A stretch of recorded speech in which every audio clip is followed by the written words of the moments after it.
Our products are organically sourced natural healthy foods from Nigeria, West Africa, sourced directly from the small local farmers. At Naturalike, we believe what you put in your body and on your body can dramatically impact your health and well-being. Boost your energy levels and satisfy your cravings with a healthy dose of natural sweetness from our products. We're excited to help lead African foods and products into the global health and wellness markets. Follow us on Instagram at Naturalike, on Facebook at Naturalike LLC, and YouTube at Naturalike TV. These organically sourced foods are available at our Amazon store, amazon.com/Naturalike. Email us at naturalikeproducts@gmail.com.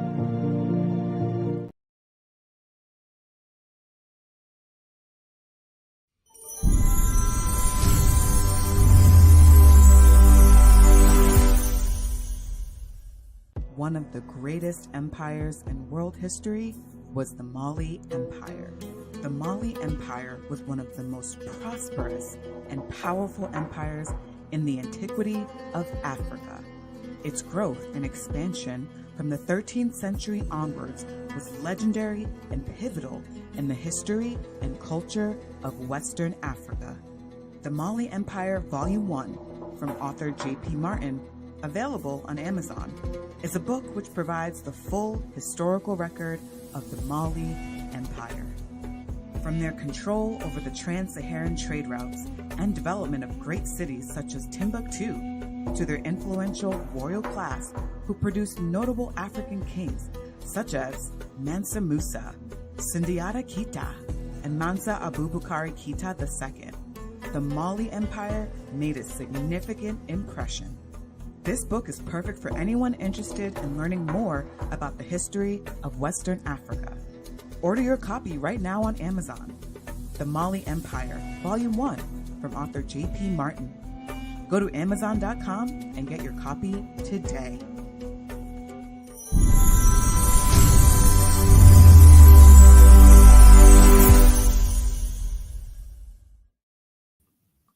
Peace, family. We are live again. Dynasty Mirror Search for Huru. Thank you all. Thank you so much for joining.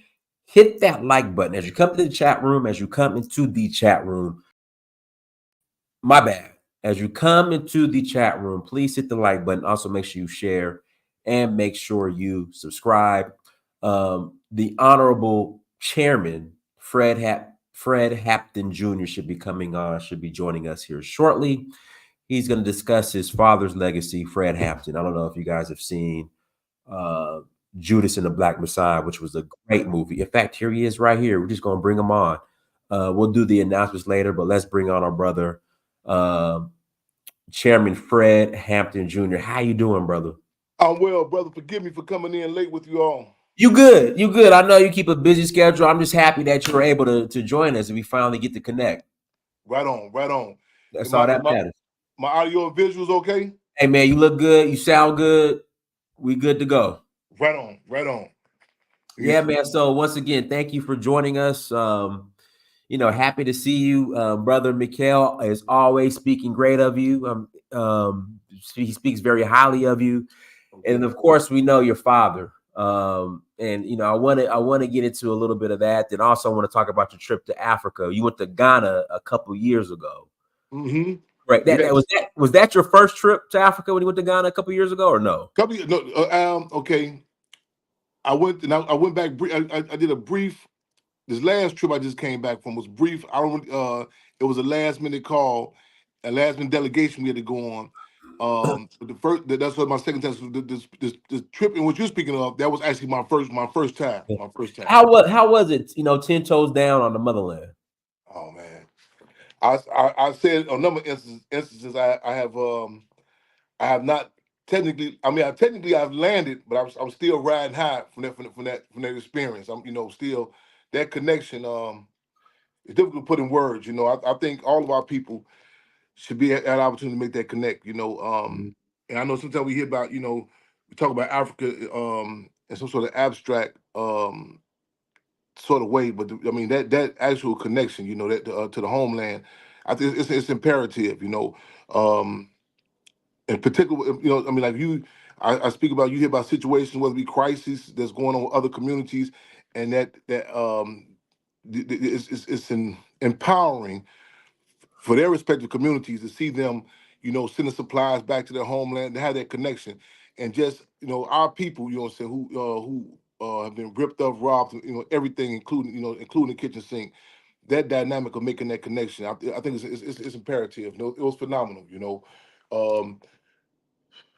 I was watching a piece some while back on the late great General Marcus Mosiah Garvey, and I was commenting. I said, "Wow, it had never hit me that he never had the opportunity himself to technically go back to Africa, to hit Africa. Never made it. Never made it, and but he recognized that. I mean, we hear the terms, that clarion call where he said, Africa for those home, those abroad. That connection, he made it, and it impacts who you are. You know what I'm saying? I mean, he was, and how the old axiom goes, although I have not been born in Africa, Africa was born in me. Born in me. He was definitely connected, and he recognized the significance of that, and especially in the stage in the game where right in this period of time, these are reactionary times when there are certain discussions, there's a certain climate, so when people in particular about land, about your homeland, who and people where you come from, as opposed to a more intensified reactionary position where you just say, well, I'm just worried about where I'm at today. You can have a discussion about an individual, negating your lineage, where you come from, and again, I know a lot of times we hear it in some sort of abstract, disconnected way, like, oh, that was way back then. But that connect, the feeling you get, I mean, it was phenomenal. All right, what as far as your father, well, I don't know if you know Pete O'Neill. I know he's in Africa. He's in Tanzania still, and I forgot the brother that actually went out there with him once he was released from prison, who was a former Panther. What's that connection between the Black Panther Party and Africa? Well, excuse me, I didn't mean to cut you off. No, that's the question. Go ahead. Mama O'Neill and Pete O'Neill. Pete O'Neill, who's they were both from the Kansas City branch of Black Panther Party, and to put it in context, during that period, and also the brother you're speaking of, who went before his transition, was former political prisoner Geronimo Jijaga Pratt. You had a climate, a revolutionary period, during the late 1960s. And I say a revolutionary period when, there was certain discussions, there was certain contradictions were heightened to a point that there was an acknowledgement of political prisoners, there was an acknowledgement of political exile, there was acknowledgement of people, as opposed to saying, what's your bond, what's the ransom? It was acknowledgement of what the purpose of prisons were, and what people were able to relate to what similar to paraphrase William Thoreau had wrote in Civil Disobedience. In an unjust society, the only just place for a man, only place for a just man, I'm gonna paraphrase it, a just man or just woman was prison. So it was a whole different view of how prison was viewed, a whole different view of how, what it meant to be on the run, on the lam. It was scorched earth throughout the communities where people were saying, I see scorched earth, people may refer to as graffiti, but it was scorched earth where people saying, well, Sada, you're welcome to come here. It was a clarity on the role of the police, the role of the state, as opposed to who the people, the lines of demarcation were drawn. Who was the people, who were the people and who were the state. And so you had cases with, I mentioned Sada earlier, Sada Shakur and others, but that in fact, Minister U.P. Newton himself, the co-founder and visionary of the Black Panther Party, he himself was had to go into political exile, and you had what we refer to as liberated. He referred to as liberated territories. That's the liberated territories, acknowledging that. Not saying that we can go to certain places that we as a whole are free, to still recognize the importance. Saying that there has to be a total fight, a total all fight for liberation. But in the meantime, in the interim, these are liberated territories. And so the Panther Party had even it grew to be an international organization. Algiers and other places, they had set up an embassy. And the Panther Party, were not confined by colonial borders. You know what I'm saying? And, it became an international organization. And that also opened, it really showed the intensified the threat, the attack on Black Panther Party, which was articulated by former Director of the FBI J. Edgar Hoover, which said the Black Panther Party represented the number one internal threat, the internal threat to United States security since that of the Civil War. What? Let me read this super chat. Shout out, and you went to Ghana, to be specific. That was the first country you went to Africa, correct? Excuse me, correct. All right, so super shout out to Pan Africanism Strikes Back with the $5 holla. Ask him about Siddiqui Bakari. That brother be dropping jewels. Good friend of mine. Do you know Siddiqui Bakari? Siddiqui Bakari in L.A. Well, so Pat, he's in LA, so I'm guessing so. Yes. Yes, I haven't seen Siddiqui Bakari in quite some time. Yes. It's been a while. In fact, was it some years? We still connect every once in a while on social media. But yeah, you took me back for a memory of a lot of times. But I'm touching down the brother. Is he well? He good? So Siddiqui Bakari? I guess so. Pan Africanism Strikes Back. He knows him, so I guess he's good. Yeah.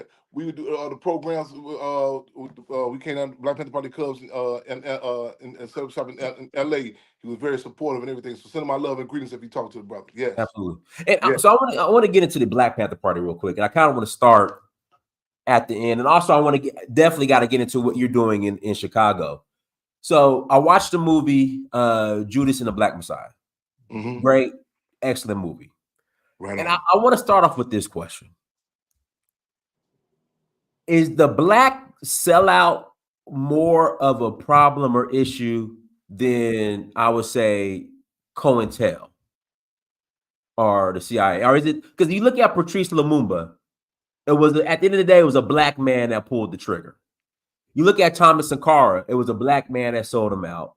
You look at your father, it was a black man that did it. Is it black sellout culture the problem, or is it COINTEL, or is it both, or like what are your thoughts? You know, I'm gonna tie this in with like even the opening discussion we talking about in regards to the homeland, to Africa. Malcolm X too. I throw in Malcolm X too. But go ahead. I'm sorry to cut you off. Yes, definitely.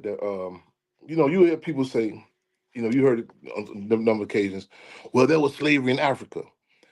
There are different dynamics that happen, and this is good to even have this discussion right now, especially right now with the conversations that have kind of been helped to be intensified with this Kendrick Lamar and Drake discussion about culture. And the dynamics of you can have differences. You know what I'm saying? We don't say that that we had that there's that then pre-colonialism or that of now that we have some sort in Africa. I don't want to dress it up either. There are contradictions in Africa right now to this day. So I want to try to we won't try to get this image or this thought that we talking about some sort of utopia. This, what I'm saying? But however, it cannot be negated. It's a different dynamic. You have pros and cons, and that's something to acknowledge. In fact, the individual who portrayed William O'Neill, the agent provocateur, who provided the floor plan for the assassination of Chairman Fred, Lakeith Stanfield, after some discussion, I recall him saying something. He said to me, Chairman, I learned a lot doing this. He said, one thing I came to grasp, that there are more people who are, as he said, William O'Neillisk than there are those who are Chairman Fred. Yes, absolutely. Yeah, that's reality. That's reality. Minister U.E.P. News said contradictions are the ruling principle of the universe. Contradictions are the ruling principle of the universe. They exist. It's not, I was struggling with a brother earlier today. He was saying, I'm just gonna fool only people who are 100% down with us. So I said, well, brother, I said that's a nice dream you having, brother. I said, when you wake up, let me know I'll be here. I say, when you get a chance, sorry, keep going, but expand on that part. But go ahead. Okay. And I see, but that's the reality. The dynamic with the state, you know what I'm saying? We can, our community in particular cannot afford the luxury to have a conversation about the drug usage in our community, to the type of music or relationships, or the damn, or even relationships, negating the state, the COINTELPRO. A lot of people say, well, we just do our thing, we work together, everything gonna be all right.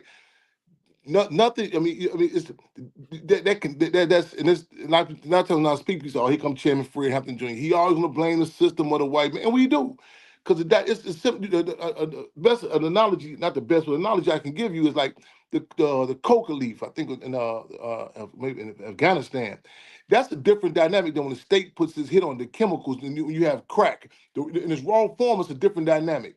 You want to have betrayal, but that who to be the cases that you mentioned, Patrice Lumumba, Chairman Fred, Malcolm X, Marcus Garvey, these individuals. I mean, these how do you say the seven deadly sins, jealousy, hatred.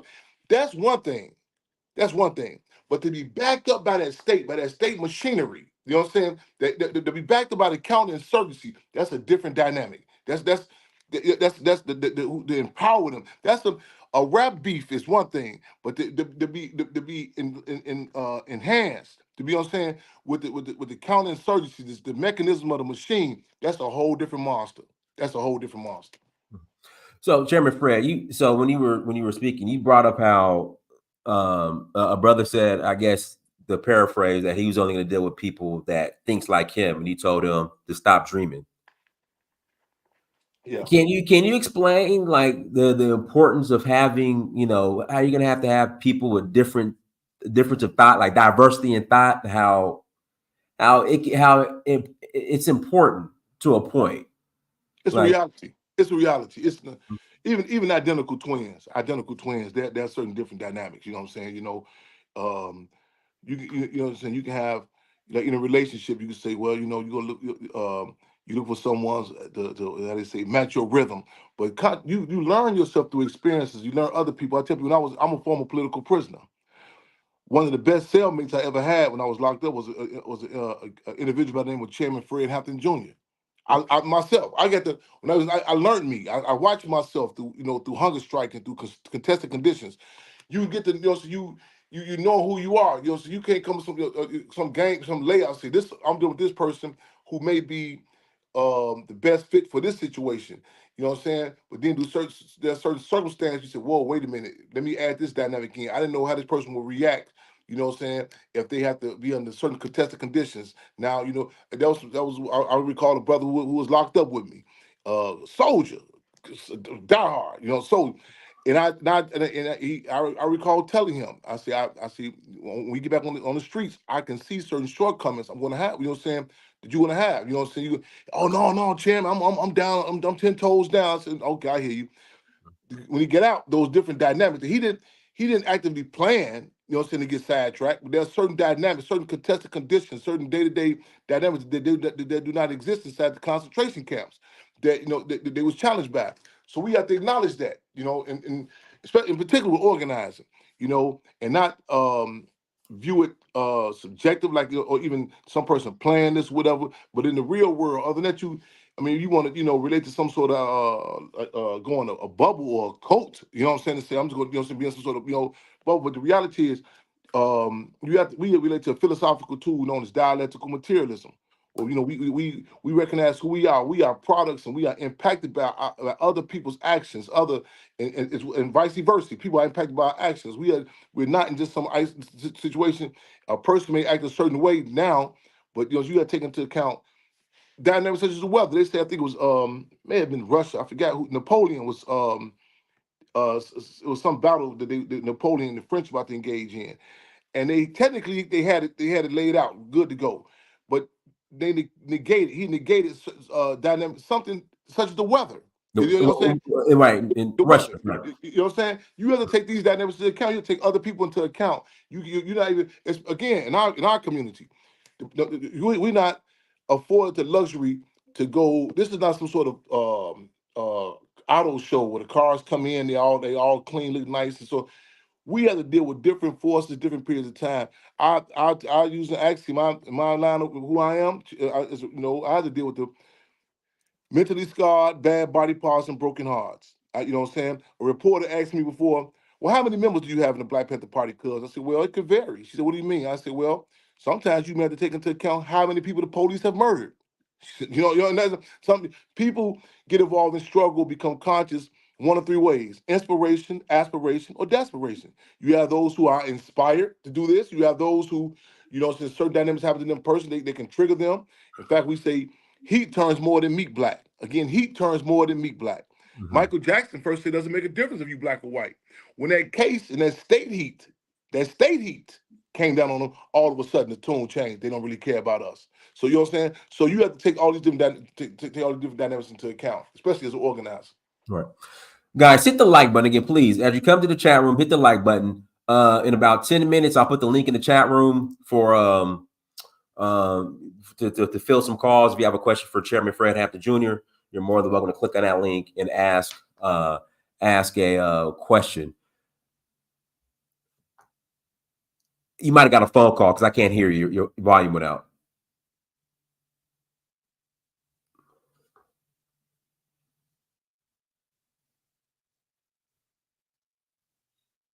I still can't hear you. No. Maybe do this. Leave and come right back. Leave the chat or leave the stream and then click the link and come right back. You should be fine. Yeah, just do that. Guys, again, hit the like button. Please hit that like button. Also, make sure you share and make sure you subscribe. Thank you so much for joining. Let's wait for Chairman Fred to come back. No, shout out to Mickey L. Out in here in the chat room for making this happen. Hold on one second. Let me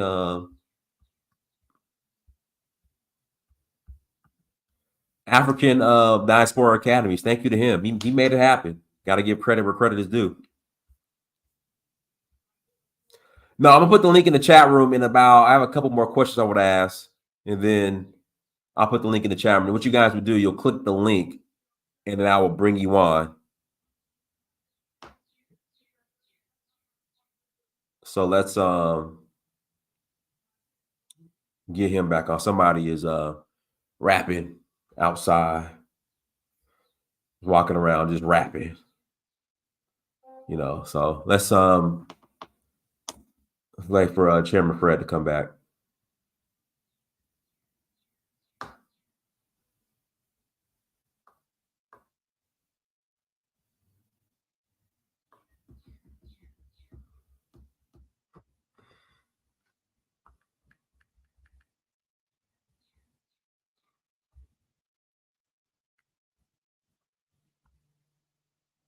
Let me just send him the link again. Give me a second.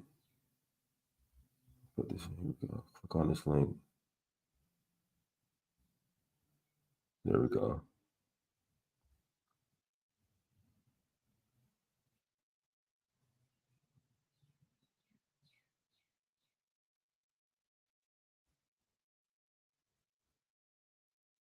Sorry about that, you guys.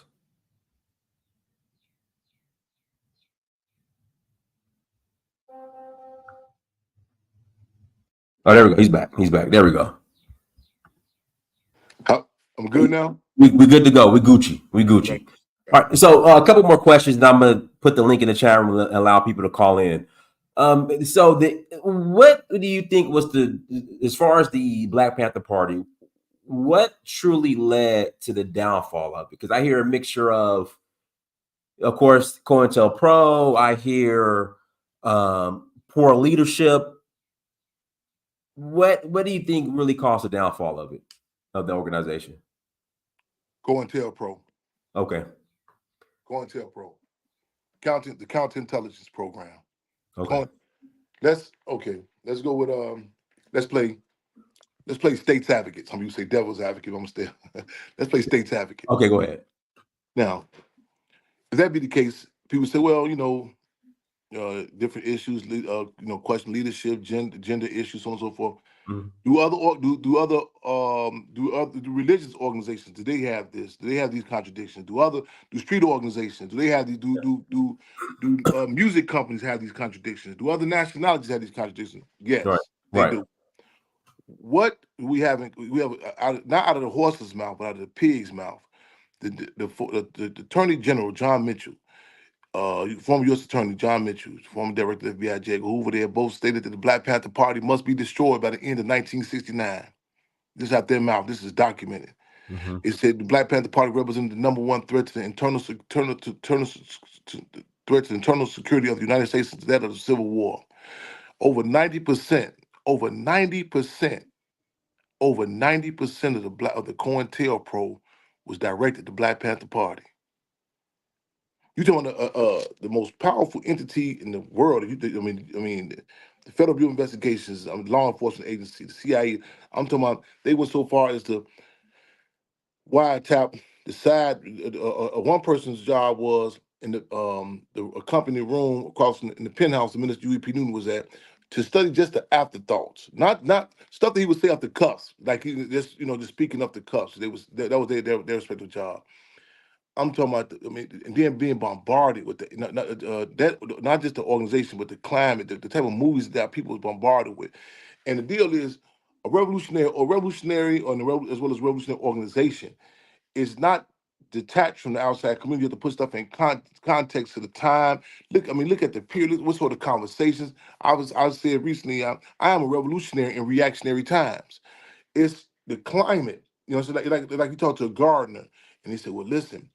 You say why aren't the crops even growing? You say, well, what was it? Because the plants they want the best plants, the best seeds.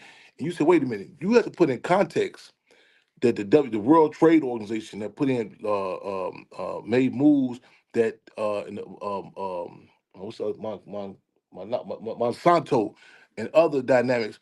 They will put in context where they had and they situations like down in Mississippi.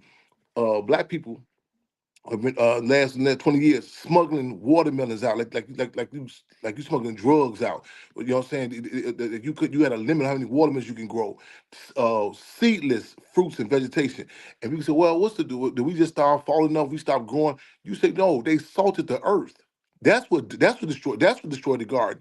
Other dynamics can play a place in it, but that principal contradiction. When you salt the earth for future generations, and you go look at the Black Panther Party in places literally West Oakland, west side of Chicago, wherever the Black Panther Party was at throughout the world, they literally salted the earth. The house that Chairman Fred grew up in, the place where I'm at right now, the Hampton Mm-hmm. house. They tried to turn this to a dope house. We had to go clean house. This was literally, they put people on the payroll, to literally, we was assassinated at. You know what I'm saying? To salt the earth, the type of movies, type of propaganda, the misinformation that was put out. You know what I'm saying? To a point that not only were people ignorant or wasn't familiar with the Black Panther Party, so much misinformation. I've traveled, so I've been to places where I said, whoa, wait a minute. You mean y'all think this is the Black Panther Party? And stuff that I took for granted that people knew. And if you don't have, without the people, that's the major ingredient in the revolution. And the people. If if you have, I give you more on a smaller scale. You go in a relationship. If the woman you with, she don't know what a man is. Mm-hmm. You follow what I'm saying? And vice versa. We get so settled in subjective elementary assessments. We say, okay, I go for that. You know what I'm saying? But you under contested conditions. You say, wait a minute, dude. This is what the Black Panther Party was, and the best security for that is the people. But they had not only the military attacks. I'm not just talking about in addition to the assassinations of Deputy Chairman Fred, the Fiscal Lamar Clark, Little Bobby Hutton, and so many others, the sugar-coated bullets, the propaganda bombs that they came with, the misinformation, the counterfeit organizations that were raised up. You know what I'm saying? You'll be hard pressed. You talk to people like you know what I'm saying. You think they know what the Black Panther Party was and what it represents. So you mentioned COINTEL and how the effect they had on the Black Panther Party.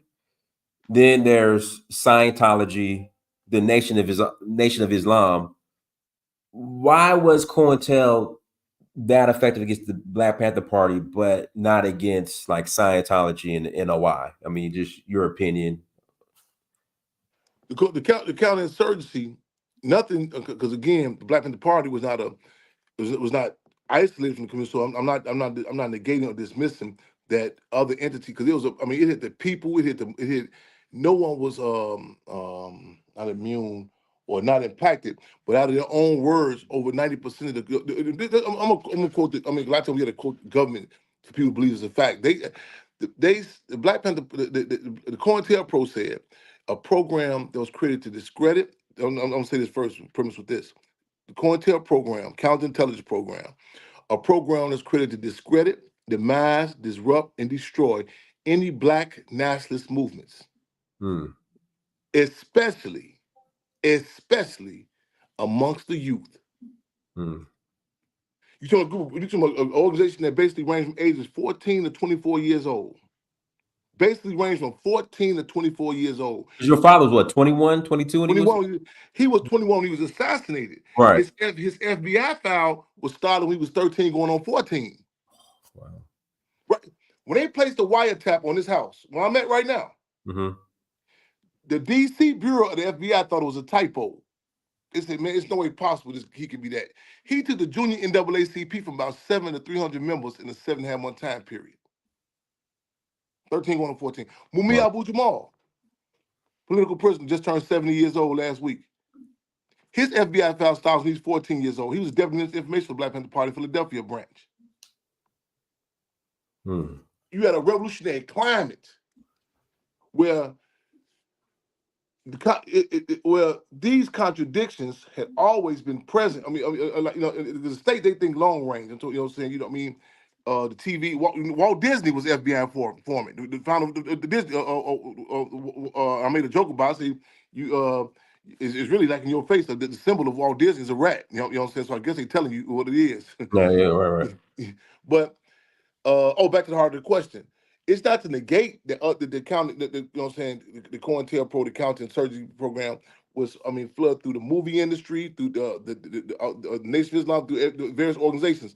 But they, out of their own mouth, they said they had to be destroyed by the end of 1969. This is out of J. Edgar Hoover's mouth himself, former director of the FBI. Wow. So let's speed up to Chicago today. Like what Chairman Fred Hampton Jr., what involvement do you have, you know, on the streets in Chicago, grassroots, your organization? My office. That's my office. The streets are my office. I work hours are 24 hours a day, 7 days a week.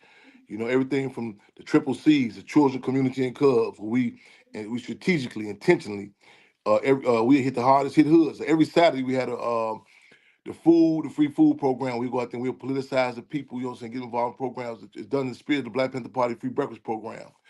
We'd go, for example, one case sticks out of my mind, Garfield Park on the west side of Chicago.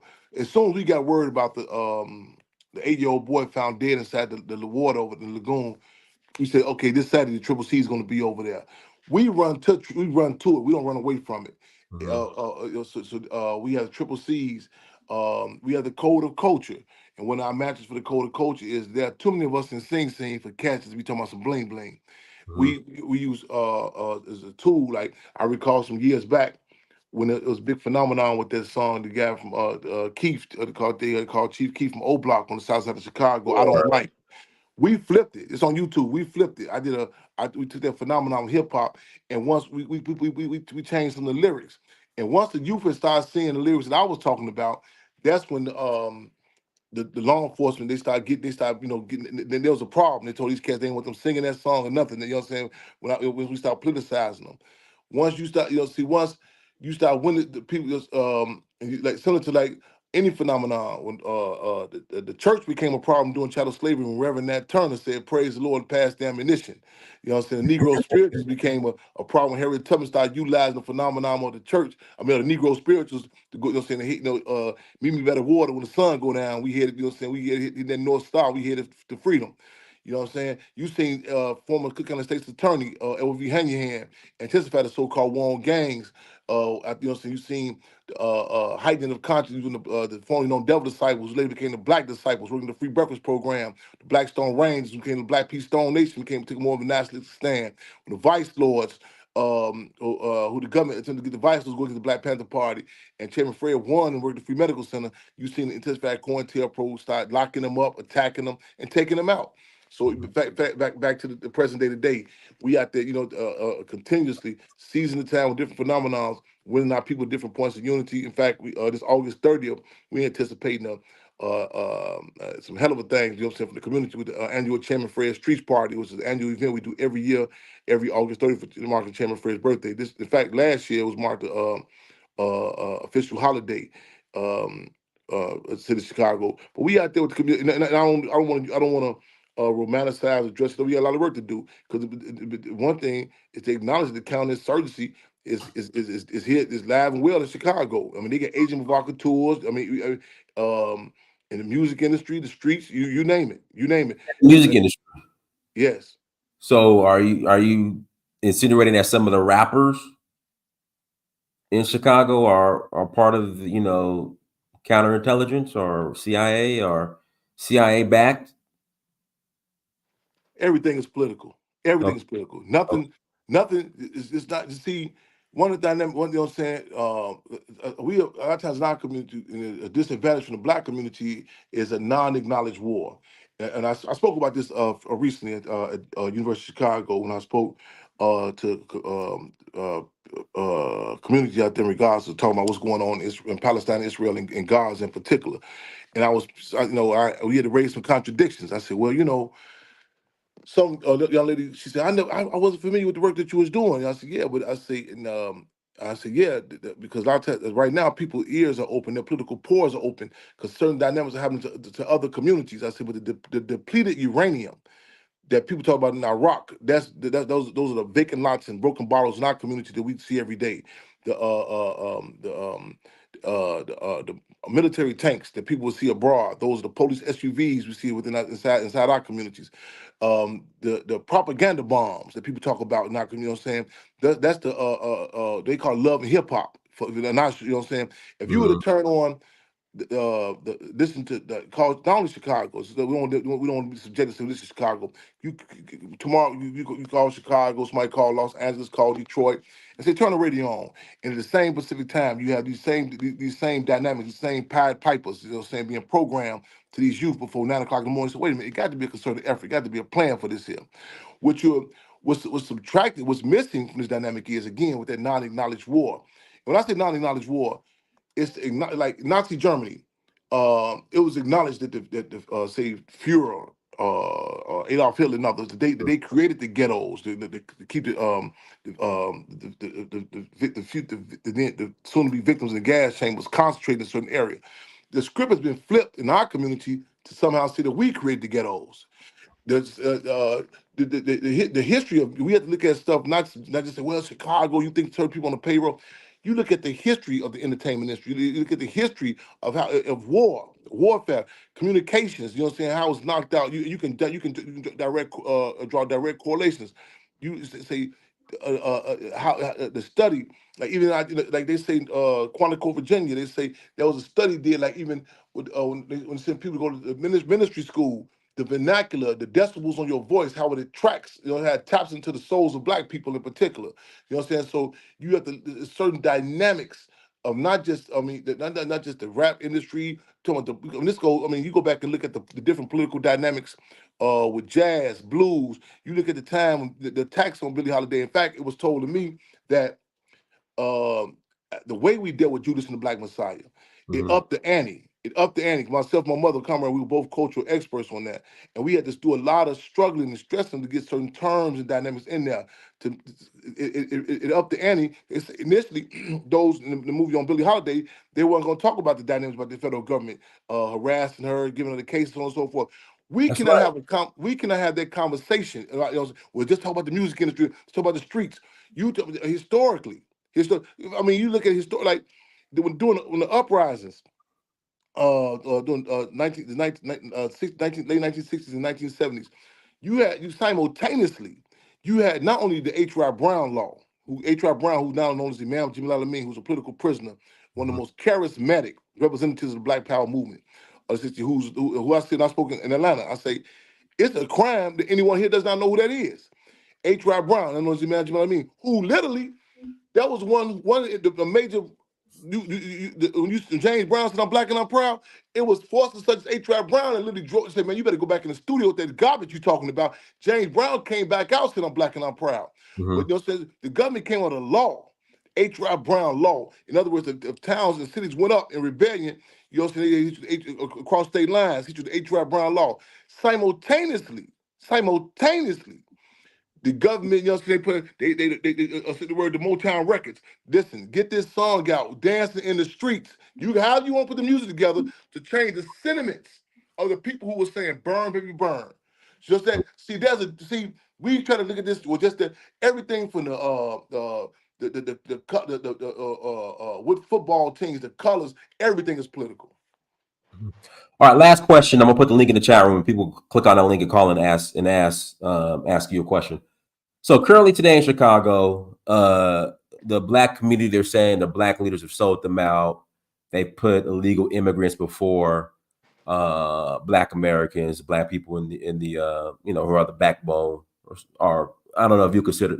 Would you consider the black community to be the backbone of Chicago? Chicago. I just said ironically the other day. I said, you know what's something? The fact that you don't have a acknowledgement of, like a big acknowledgement of Jean-Baptiste Point du Sable. Jean-Baptiste Point du Sable. This is the first like non-native indigenous African. He was Haitian, right? He was Haitian, right? Yes, yeah, black. Haitian. He didn't discover Chicago. Well, they quote unquote discover Chicago, because I don't only say that because the indigenous community was already here. In fact, his wife Catherine was indigenous. You have the DuSable Museum named in his honor. In fact, that was started by late great Dr. Margaret T. Burroughs and her husband Charles Burroughs on the south side of Chicago. But the fact that people don't know who that is, you know what I'm saying? There's a blatant contradiction. And up until recent history, Chicago per capita, Cook County was the largest county in the country per capita of black people. Cook County Jail, the largest county jail in the country.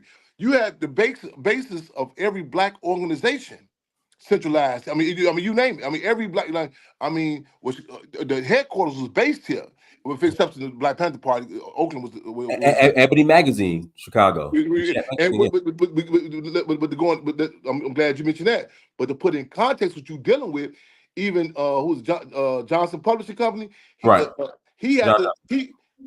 couldn't rent that. He couldn't get an office downtown. He had to get a white man as a front. Jewish guy. So right now, to your question, a lot of people have, like, a lot of times in our community, we have reactionary assessments. It's been there all the time. People were laughing at me 3 years ago when I was talking about the cartel's presence in Chicago. Oh no, you gotta be crazy. There ain't no cartel here. I remember a case with his sister, both her sons and a nephew was murdered. And I was wrestling. The police was wrestling and put me out of the police station. I was telling her this years back. I said, sister, didn't know black people would kill your children. And I remember this like it was yesterday. And you know what I'm saying? And one of the young boys, his braces on his mouth were taken off. And I said, that's not. I said that ain't us. That ain't us. We didn't get down like that. That's not black people. But you never heard the word cartel come out. Chicago was El Chapo's main thoroughfare. That was his base was at. But that was because you know saying, but everything you hear about to stop the you heard these mysterious killings going on. So nobody would acknowledge the cartel's presence here. Now you have a reactionary response when it's like when Trump getting off. You say, "Man, America racist." You got to be joking. No, they showed the cages, the detention center. They say they brought it to Trump. Trump said, "Them things they've been here when Jimmy Carter was here." So you have like a lot of reactionary responses now. People are acknowledging contradictions, but you had a dynamic. You had, in fact, the Daily Machine was so phenomenal, so Machiavellian. In fact, you can attribute the Daily Machine, Daily Senior, where it can be attributed to even bringing Kennedy into office. You know what I'm saying? The first televised Democratic convention, the first that was televised in Chicago, and how Machiavellian worked the black community. It was a front. The fact Dr. King said he had never seen nothing like it. Dr. King said when he came to Chicago, he had never seen nothing like it. The mechanics of the Daily Machine, to the point that Mayor Daley Sr. had even Negro preachers. Notice the terms I'm using. Negro. He had Negro preachers denounce King. You follow what I'm saying? Right. That it was so Machiavellian that people didn't see, you know what I'm saying, the hand that pulled the string. But it's all, you know what I'm saying, but they would give certain people. I was shocked some years back, about 15 years, somebody brought to my attention that they had the most black millionaires in Chicago. I said, no, you got to be jive. I said, you must be in Atlanta. They said, no. Chicago. I couldn't believe it. I couldn't believe it because the concentrated poverty. See the class contradictions, and like I mean, it's like no other. You know what I'm saying? And it's a piece coming on now called "The Shame of Chicago," and they give us like the history of the red line and like, for generations. You can like prior to this situation going on with the migrants and so on and so forth. You can grow up in Chicago. Not during my time of growing up. Without even coming to contact with another nationality, that's like I would be on the public transportation. And if I woke up and fellow residents woke up and seen white people, I was I missed my stop. That's how you know what I'm saying. That's how the segregation. That's why Chairman Fred authored that Rainbow Coalition was a revolutionary act. It was leaps and bounds. So now you're seeing people certain dynamics are being pushed in your face, and people are seeing different. You know what I'm saying, certain contradictions being heightened. So what are your thoughts on Black Chicagoans saying that, you know, the Black politicians are putting illegal immigrants over them? Like, what are your thoughts on that? I look at things. I mean, objectively, you look at. I mean, you look at certain conversations that happen in New York. You look in New York and throughout the country. You know what I'm saying? It's bigger than Chicago. It's a machine that's, you know what I'm saying, that has set things into place. A lot of times people see the end result. They say, whoa, a lot of people see the omelet, but they don't see the dynamic of the chicken laying the egg, you know, before it got to the omelet. Comedic genius Richard Pryor, who was heavily impacted by the Black Panther Party, he said years back, America wants some new niggas. He said America wants some new niggas. You know what I'm saying? Mm-hmm. And this machine is able to. I mean, you look at such pieces. Economic Hitman that talks about how America would go to other countries and how you can, you know what I'm saying, starve countries out. You know what I'm saying? I mean, you go back and look at the quote unquote coincidental timing of the assassinations and taking out a certain leadership throughout South America. You know what I'm saying? Bam, bam, bam. Hugo Chavez. I mean, different. You know what I'm saying? People are locked up in Brazil. It's like it dried it out. It forced it, and you always America's definition of diplomacy is letting others have her way. Their definition of diplomacy, they can set control the conditions when you come say, oh man, we demand we want one more Coca-Cola. Let's go chase the American dream. The propaganda. They look at what's the guy named Ricky Ricardo who's married to Lucille Ball. Mm-hmm. Look at his father's history, his lineage. He was, you know what I'm saying, his father was Ricky Ricardo was a propaganda bomb. The whole show was set up to design at the same time was going on in Mexico, where people were coming through tunnels in Guatemala chasing the American dream. So you see the results. So it's bigger than just the you know what I'm saying, the administration in Chicago. It's a whole dynamic that America is setting up. Complex, go ahead. Unmute yourself. Power to the people, Chairman. Power to the people. Peace, Dynasty. Peace. Yes, sir. Peace to the audience. Yeah, Chairman said like a lot, man. Like Chicago, I keep telling people Chicago's the testing ground for what they want to do to the world. The capital, most of the headquarters to a lot of things that move this nation are in Chicago. The head of the ABA, American Bar Association, Chicago. Office of Law Review Council, where they change laws and code laws, Chicago. So on and so forth. I can keep going. Democratic National Convention, Chicago. Like, Chicago was founded by rich blacks on the South Side, and they stayed downtown before they burned it twice. They burned downtown twice to displace black folks. And yesterday on your show, I remember they were saying stuff. People said we're not still oppressed. And Chairman just had a show 2 days ago, and they were in front of a juvenile center. And one second. Chairman, leave and come right back. Leave and come right back. Yeah, because we can't hear you. So leave and come right back. And come right back. Yeah. Yeah, the sound. He probably got a call on the sound. We can't hear him. So go ahead. Chairman Fred Hampton Jr., Dane Dash, Principal McGrone were right on Western and Washington Street. Where I grew up at Henry Hunter Projects, where actually down the street from the where they murdered and assassinated Chairman Fred Hampton Sr. They were down the street with Dame Dash and Principal McGrone protesting the conditions of oppression and rape within the prison system. So Chairman's back, so he could talk about that. My brother, I called. Hey, good. I called. I lost. I had a phone call and I fell out for a minute. But I called initially. You were saying, but you know that even about Chicago being burned down. They in the political dynamics, even with that, the Great Chicago Fire, they sell it to this mythical story that Miss O'Leary's cow supposed to kicked over the bucket or something like this here. But everything, you know what I'm saying, that big Chicago Fire, I'm glad he pointed that out. That, you know what I'm saying, everything is political. Like I said, I got to watch this piece that's coming on now. I haven't got to watch it, but they say the shame of Chicago. Shame of is the history of the redlining, and a lot of times people have a reactionary response. And right now, certain things are being heightened. Like this whole thing dynamic about the migrants and so on and so forth. That people are calling certain questions, but the race question historically, it's so blatant. In fact, I remember the guy who owned the Clippers, the Los Angeles Clippers. Yeah. The Jewish guy. I know Donald Sterling. Donald Sterling. Yeah, Donald When Sterling. I first heard that, I remember struggling with this brother. I said, he's from Chicago. But I said, no. He owns the Clippers. I said, I don't care if he owns the Seahawks. I'm telling you, he's from Chicago. And he said, why you know that? I say, it's a brutal, like, it's an honesty, it's a racism, a race that's acknowledged. You know what I'm saying? And it's intertwined in your location, the language, all of that. In fact, I was coming again recently about this upcoming Chairman Fred Streets party, August 30th. I said, man, we might just turn the water black, because every St. Patrick's Day, the Irish community, they turn the water green. It's like a dynamic. There's something that cannot be pushed aside. And I commented about I say, wasn't Jesse Solette on that case? I say, Chicago. when he said they had masks on, that's when he lost a lot of people.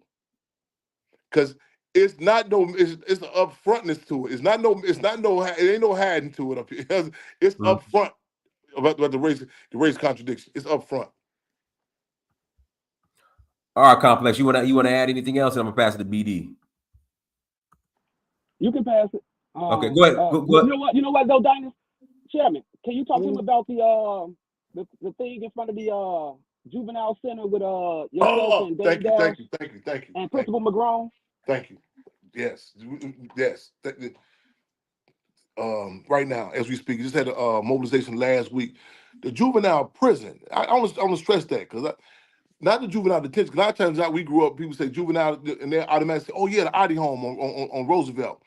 That's the detaining center. That's what they holding there for a little while. There's an actual juvenile prison, like St. Charles, the movie St. Charles. Sean Penn's first movie was done about this. Actually, that was in St. Charles, Harrisburg.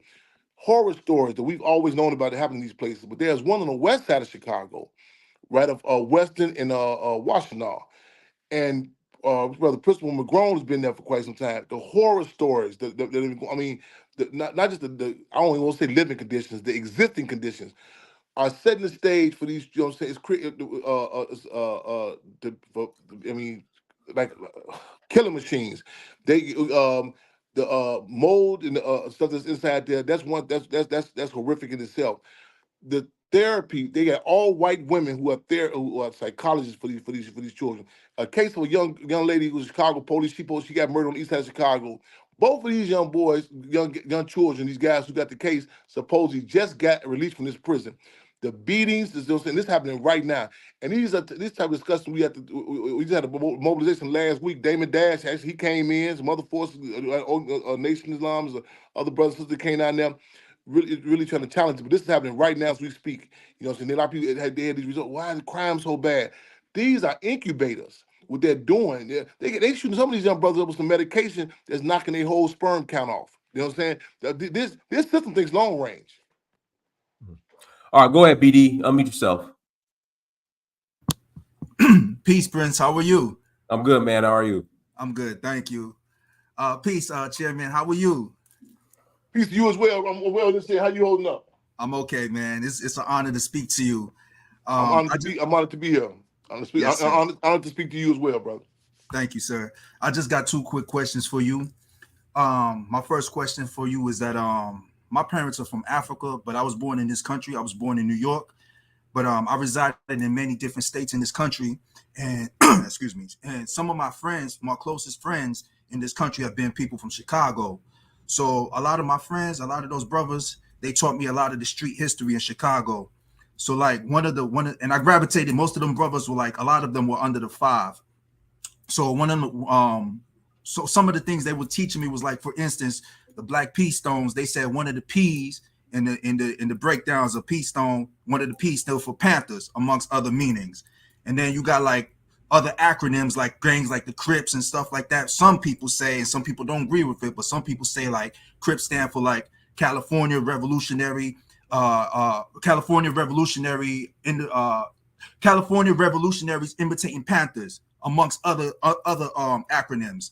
I want to know, in your opinion, because you know better than me, how true was it that these so-called gangs or street organizations were either branch offs or heavily influenced by the Panthers, or is it just some street myths that has no basis to it? That's my question. Hey, real quick, to interject, there's a great documentary that talks about once the Black Panther Party was railroaded, how all these street gangs kind of took over, like immediately after.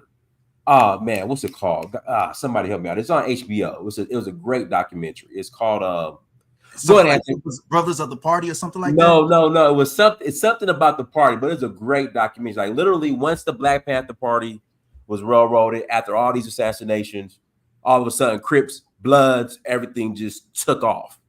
Bastards of the Party. Bastards of the Party. That's the name of it. Bastards of the Party. If you ever saw that, Chairman Fred Hampton Jr., you need to watch that. It's called Bastards of the Party. And it starts off from the ending in quotation marks of the Black Panther Party, and then how all of a sudden here comes Bloods, Crips, out of nowhere, and just took off. But go ahead. Well, I'm gonna touch your point first. I'm gonna touch on the brothers' questions. It was powerful documentary. I did have issue with the title of it. That's why reason because it even the term bastards implies like the father, like you abandoned. You know what I'm saying? Like you abandoned the community. I emphatically state when you asked your question earlier. I said COINTELPRO. A brother told me one time. He said, "Man, I remember as a child at your headquarters. I was running. of we had a headquarters on 5409 South House. This was 20-some years ago, before I got locked up. And this was the Chairman Fred Hampton Uhuru House. That was our headquarters. And we would have these discos on weekends. I'll ride through the community and through Monday through Wednesday. I said, okay, nobody devised Lord disciples, nobody got into it. Okay, this Friday, y'all, we got dollar discos. And one time, a few times, well, not more than that, we have certain things like if you did a prison visit, you would get free entry to the party. Come back with a picture of prison visit, so on and so forth. This brother told me, he said, man, I was standing next to my mother, and the way you was talking, I was offended at first. Your passion. He said, you kept saying to her, because she said she brought the picture back. She said when his father went to jail, and you kept on saying, no, he did not go to jail. He was taken to jail. He said, that stuck with me when he said, I understand why you said that. You know, he was taken to jail. That's important because a child sees it, knows, well, man, my father left me, he went to jail. So that's why that does answer my issue with the title. You know what I'm saying? About, because there's the Panther Party just didn't die away or fade away. You know what I'm saying? It was attacked. It was, they hit it, and it came through the salt of earth, the whole lick. So, but again, powerful documentary, but also anything in the community. I'm watching a clip a minute ago on social media. How what's the brother name? The fashion phenomenon in New York, Dapper Dan. How they say how he say Malcolm impacted and changed his life. Reading about not even Malcolm personally, but read about Malcolm. That's what encouraged him to go to Africa. Changes. So. A revolutionary, you're like, damn. If you outside looking, you're like, well, how did Malcolm X impact Dapper Dan? But you understand, the deal is, these are forces that do not exist in a bubble. You know what I'm saying? And in fact, Minister UEP News said power. What is power? Power is the ability to define phenomena and make it act in a desired manner. Power is the ability to define phenomena and make it act in a desired manner. You can look at the time period of different forces. Look at it was a different sort of hustler in Malcolm's period. It was a Bumpy Johnson as opposed to a Nicky Barnes or Frank Lucas. In fact, Bumpy Johnson's prison foul, Attica refers to him as not Alcatraz. They refer to him as a race conscious, cocky Negro. You know what I'm saying? It was a different dynamic, a different sort of relationship, a different sort of athlete. You know what I'm saying? See, during the revolutionary period, you have an athlete who, you know what I'm saying, like Muhammad Ali, who said, I'm uniting with the people, not vice versa. The people are not fighting to get the athlete after the job. You have a different sort of comedian. Nipsey Russell talks about when he met my mother, who's on the finance committee. He said, man, she come up in there, she's 7 months pregnant, got these bullets across her chest. He can't embellish the story, though. But he says, she said, talking about some money. He said, I'm not giving nobody no money for no guns. But the next month, I put an envelope of money up under the door for the free breakfast program. It was a different dynamic. You know what I'm saying? So that revolutionary period. So the question of organizations, and you mentioned two places in particular, Chicago and LA in particular. Structure or phenomenon. There's a phenomenon. So you have your organizers who definitely were impacted by that. You can look through some of the literature and look at with certain time periods. Like you can look at time periods of what was children names. And you say, oh, that was doing it. You must grew up around the time Cass was hustling. You know what I'm saying? You're getting money. You know what I'm saying? Or you grew up during the time when it was a different revolutionary period. You can look at that and no doubt about it. The party impact. It was it bleeded over in a good way to the community. It was not isolated. It was a different. You had a climate. You know what I'm saying? From devil disciples to the black disciples. You had the vice stores. They don't work in the free medical center. You know what I'm saying? And it was a difference between a revolution and a war. A war is you had two occupying armies where you suit up and you boot up and you get out to get out. A revolution, you gain the minds and participation of the masses of the people, and that's you had a revolutionary period. And again, it impacted the street organizations. You go look at old streets, old graffiti or scorched earth. You hear terms like BDN, BPSN, CVN. That's still for nation, as opposed to a reactionary climate where children are actively call themselves gangs. They're saying gang, gang. Those are fighting words at a certain period of time. You know what I'm saying? So the terms that you use is reflective on what respective period you're dealing with and what political period you're dealing with. Okay, thank you for that. My final question is so these same brothers I was telling you about who was teaching me, you know, they was telling me, like, for instance, Chief Malik and Larry Hoover, they the best of friends. A lot of these gangs, when they started, you know what I'm saying, they was together. Like the BDs and the GDs at one time was one nation, BGD, BGDN. You know what I'm saying? They even told me a saying. There's a saying in the old timers in Chicago: the heads is clicking, but the body's tripping. So my second question to you, sir, would be according to the history and knowing that a lot of these chiefs was the best of friends. How was it, if possible, can we make these nations that have splintered, who used to be together at one time, how can we bring them back together as one, if it's possible? And how can we bring them from the state of being a gang, like you just said, into back to being a nation and glue them back together into one, like how they used to be? And that's my final question, sir. We got to come in as realists. We got to acknowledge. Contradictions exist. We can't romanticize. You know what I'm saying? We have, like people say, black on black crime. You hear that term. You never hear the term white on white crime. You never hear these different dynamics. But our situation is magnified. You know what I'm saying? And it's magnified, it's intensified. We have to be real careful. Not to be engaged, tripping about schematics, but we can't, like you said, they were splintered. No, we have. I know.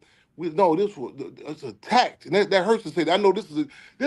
Why you think this is so? I don't know. Why you think right now it's a whole thing about the R word, unalived? It's constantly using euphemisms. You follow what I'm saying? To dress up brutal realities. You know what I'm saying? Like it's like we had terms like the Great Migration. You think that black people got these sticks and they wrapped my food in the bag, got on the train, came up north. No, the brutal reality, is there were people, I mean, man, robbed, raped, murdered. I mean, uncles who defended their aunties, sisters ran up out the land stolen from down south. These are type of, and we have to, even if it's a coded language that we have to use. I mean, you know what I'm saying? We have to be able to not say, no, this is what this is. To always acknowledge there's a war on us. Every time stuff we take for granted. Man, you gotta. People say, "Oh, that's just a little hip hop war." No, you have to be heads up. You know what I'm saying? When you start touching certain dynamics, anything that we do, we take it for granted. Just even the question of unity alone, the question of discussion, just acknowledging. When you stand it up and just look at the text of James Amos, who played the father in Good Times, who you know what I'm saying, who was impacted by the Garvey movement. His grandparents' house in Gary, Indiana, was a layover for the Garveyites. See. And that's go back. I used to talk to Eric Monte on a daily basis, brother from Chicago. The fights that he went through, and how Esther Rowe had to help him to be able to get that black man image inside that household. You start talking about these brothers and sisters, man. Or the rep, just even go look at the tag, go look at the testified attacks with just a simple name change from gangster disciple to growth and development. Woo! They came, they flooded the heat, man. Just you seen the attack, man. You seen go look at the task. Whoa, wait, go look at Willie Lord. When Willie Lord was released out of Logan prison on the unknown vice lords, how they had him on the front page of the Tribune, you know, saying this is Chicago, this is later day Al Capone. Then look at when he came to City Hall with us, the Black Panther Party cubs to stand in support with the African anti-terrorism bill. Then all of a sudden, these strange murders start going down. See, you can't wait on some white dude to come out later on and say, you know, man, I did a study. I found that this was the counterinsurgency. Malcolm X told you who got out on Kennedy when it went down. You know what I'm saying? Oliver Stone made a movie about it and said, man, I'm using hypotheses. I'm guessing. People said, whoa. Now people can realize it's a fact. We have to recognize who we are. Man, we have to be upfront. Tupac was assassinated. Maybe be clear on that. You know what I'm saying? And the deal is, they got us to the point of, oh, you tripping, you paranoid, we not worthy. That's why in that movie, Judas and Black Messiah, we stress when we push certain words and terms. We stress the titles now. We say Chairman Fred, ain't no ego tripping. A lot of people don't think we worthy of having no organization. You can say Professor Bozo, Reverend such and such, without question, people will honor that. You know what I'm saying? We said the Black Panther Party, they just had some issues. No. They was targeted. The COINTELPRO up front, and you know what I'm saying? Chairman Fred was assassinated. He didn't pass away. We had to use brutal terms for brutal realities. Thank you once again. I appreciate that. Thank you, brother. No problem. Peace, Prince. Thank you so much. Oh, no problem. Go ahead, Elvis. Well, brother.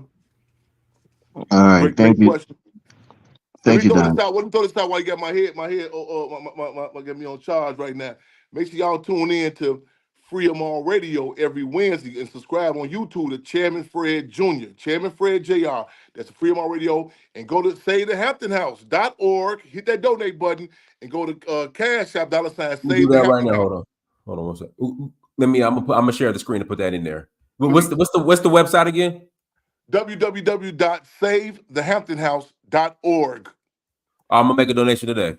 Right on. We working on changing it to the Hampton House because we want to thank the people because we technically got the house. They're gonna take the house. We got the house saved, but we got to renovate it. We got to do renovate the house, bring it back to up the code and everything.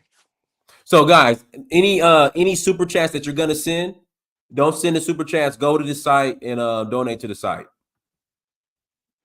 Hold on, there we go. That's it right there. So guys, no more super chats to me. Everything's directed to Save the Hampton House moving forward. All right, go ahead, Elvis. Yeah, thank you, Dynas. I'm listening. I'm just more water real quick. I can hear y'all though. All right. Yeah, man. I mean, look, as an immigrant, I can't really speak too much on this because, it's not my history. But I think gang culture, people talk about how it was for community protection in its infancy and,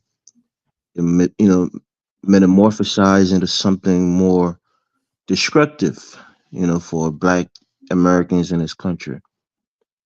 My question is, this is one of the things, before I get to the question, but this is one of the things that other race of people use against African Americans. Even we Africans coming into this country, The gang culture is something that we are deeply afraid of, and our parents especially try everything to get us away from quote unquote African Americans because they don't want us to be persuaded to join a gang because we see the destructions that gang cause on families, on communities, on neighborhoods.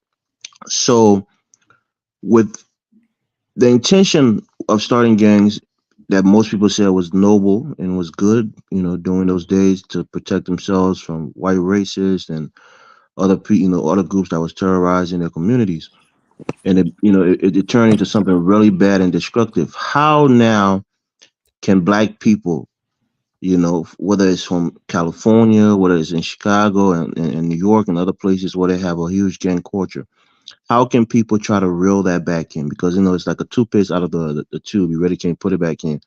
But how can you try to get away from that culture? Because it's really destructive and it's something that other groups of people use against black people to embarrass them. Anytime there's an argument about inequality or a murdering of black people in this country, the point of gang violence as a point of you don't care about yourself, so why should we care about you?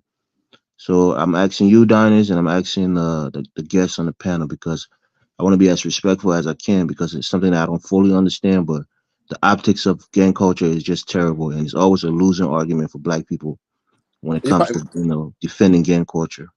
Thank you. if I, if I may interject real quick, Well, um, no, well, Cosmic. Hold on. That's for Chairman Fred.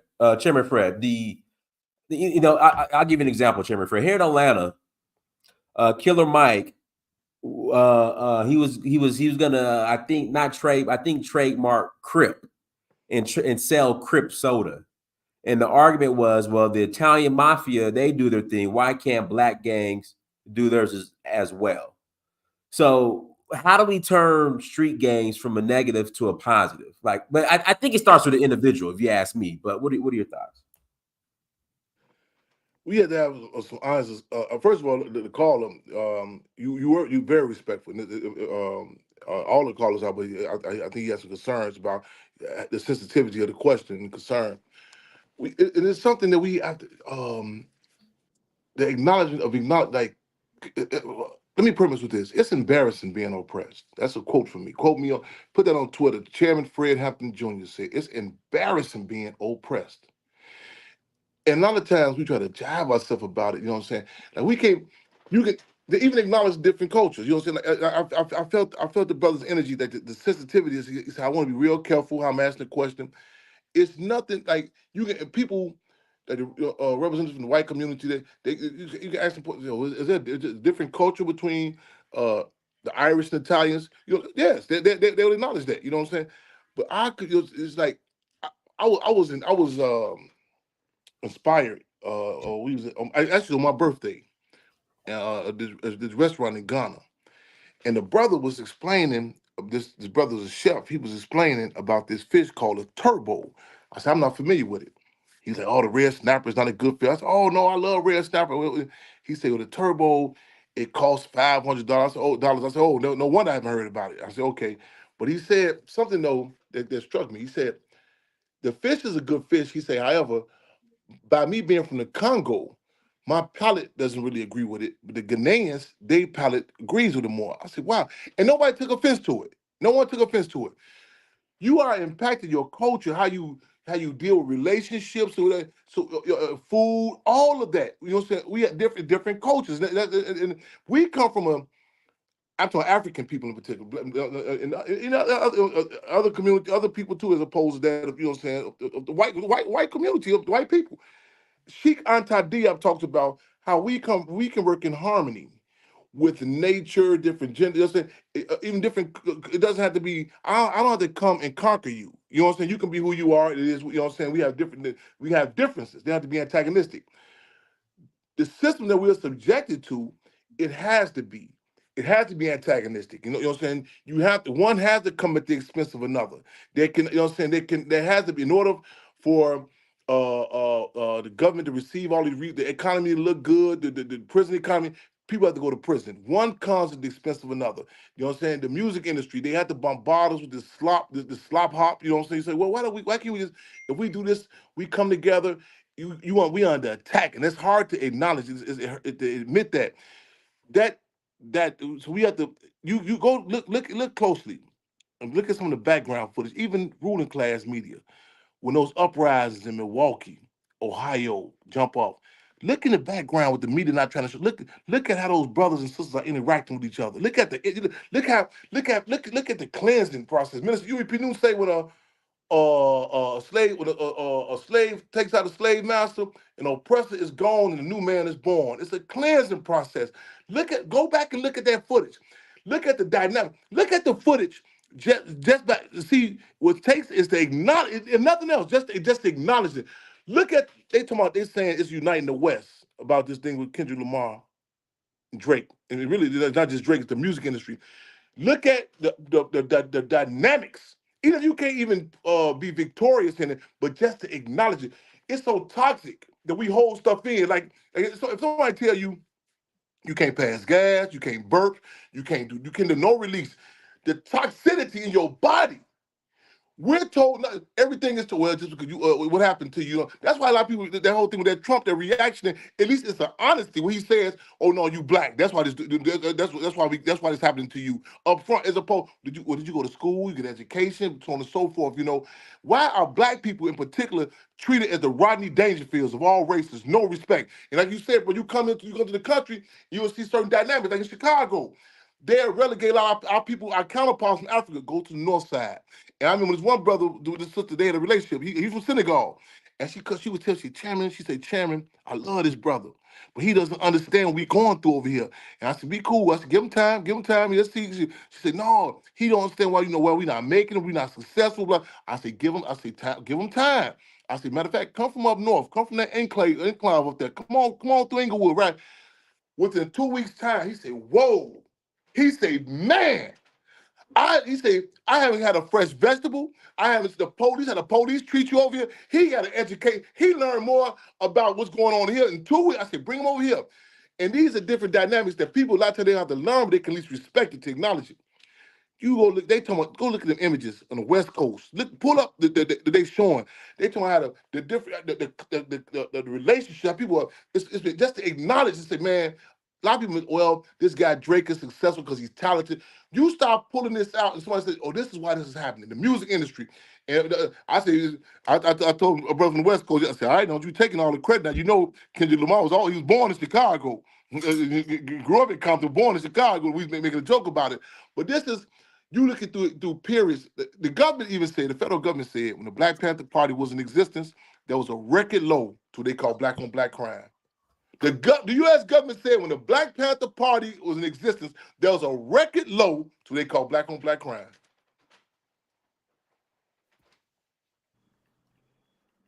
Yeah, Chairman. And I want to say free them all. I want to answer some of the brothers' questions as an actual free Larry Hoover, free Chief Malik, free the guys, free them all, free all political prisoners. These are political prisoners. Chief Malik, free Amin, free Mumia Abu Jamal.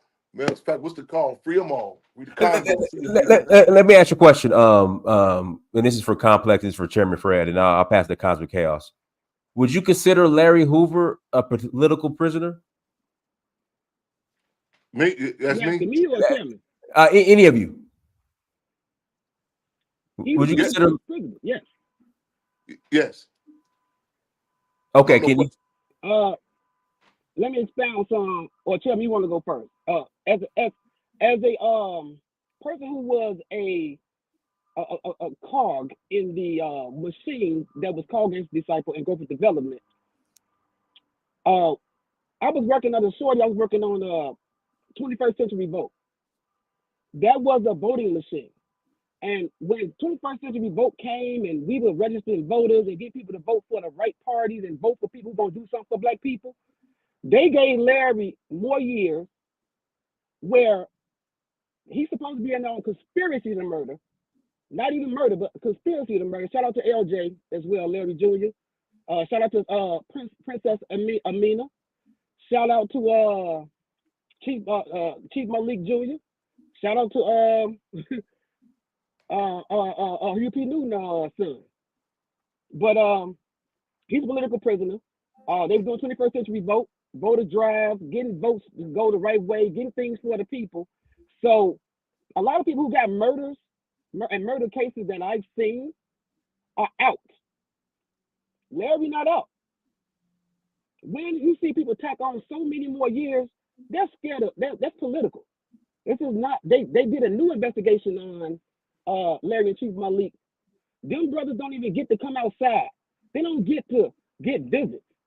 It's the most inhumane treatment. They're so scared of them and their mouthpiece and what they symbolize. They can get if you can get on the streets and do growth and development. The man is has been a member of the Moore Science Temple. I found out for the longest. What they ended up calling against the disciple was once called the gentleman, the gentleman. It actually started out as the gentleman. They wasn't even about none of that stuff. COINTELPRO changed the dynamic of what was going on. That's what Chairman Fred was trying to tell y'all. And I'm a segue there. Go ahead, Chairman. I'm gonna use the same analogy I used earlier about state's advocate as opposed to devil's advocate. You come to conclusions. You say, okay, let's look at this. What's the different dynamics about and take how do you come to summation about in regards to political prisoner? First of all, let me say this: everything is political. That even if similar to like, and when we draw the correlation to what's happening inside these modern day concentration camps, that era of chattel slavery, we consistent with that. In fact, when a lot of people say, "Why you say free them all? You can't." I say, well, the Marines say kill them all, let God sort them out. We say free them all, let the people sort them out. We say the deal, and nobody with the kidnapping of African people, the political, the politics of that.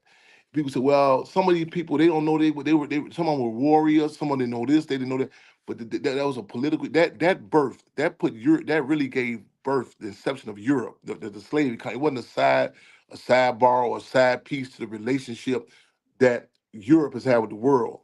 That kidnapping, that mass snatching of bodies, so fast correlate to the date in regards to the mass imprisonment of Black people in particular.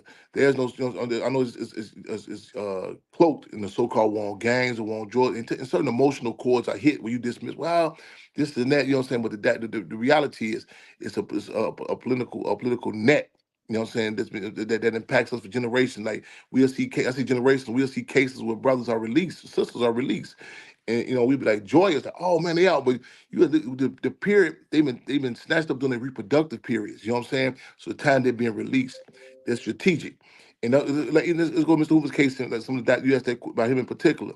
Some of the different particulars about that.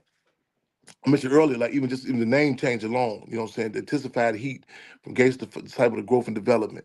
You look at some of the phenomenal hits who in which he is tied to certain phenomenal points in history, the Pontiac 17 case. This is a case that there was during a period of prison uprisings throughout the country when you know what I'm saying, came on the heels of such moves with 17-year-old Jonathan Jackson that went up in Marion County courtroom and told the Judge Heaney, I'll be taking over from here. This is August 7th, 1970. Jonathan Jackson was assassinated. It was a climate, the Soledad brothers, the Attica uprising. Field Marshal George Jackson was assassinated August 21st, 1971. You had uprisings throughout the country. And not only uprising in the prison, it was a connection to the outside community. In fact, Pontiac wanted that unique dynamic about Pontiac uprising, where it was inside the actual community, Pontiac, Illinois. Mr. Hoover was one of those defendants on that case. And you had on the Pontiac 17, you had different dynamics, representatives from different organizations, you had even different races on that case. And when people flood, how can they assist their case? A key component that needs to be included in the conversation also, who was a major prosecutor on that case? I mentioned the Daily Machine earlier. Daley Jr., who was a state's attorney, later became mayor of Chicago, was a prosecutor on that case. I think Complex mentioned earlier, but you touched on the different dynamics, like even with the state case he had, where he wasn't even the admitted trigger man. You know what I'm saying? And he still was not released. So you say, wait a minute, there's something else going on here. So again, on the premise with all of our people, like these are political prisoners, but those are some of the different dynamics where you have to look at and say, wait a minute, and just even having the ability to. Or I remember, I'm gonna close with this. May 25th is I gotta try to figure out how I'm gonna be here. It's a big march set for the Inglewood, peace march for a lot, so a lot of phenomenal, a lot of good energy gonna be there. Last year, Inglewood, Chicago neighborhood, right? Tell me. yeah, City Fifth and Halsted. This May Okay. 25th. I gotta figure out how I'm gonna be there. I gotta be two places, another part of the country. But last year at the march, you had there's March and his brother, he talks about it to this day. He say he'd never forget how he say the dynamics when they was marching.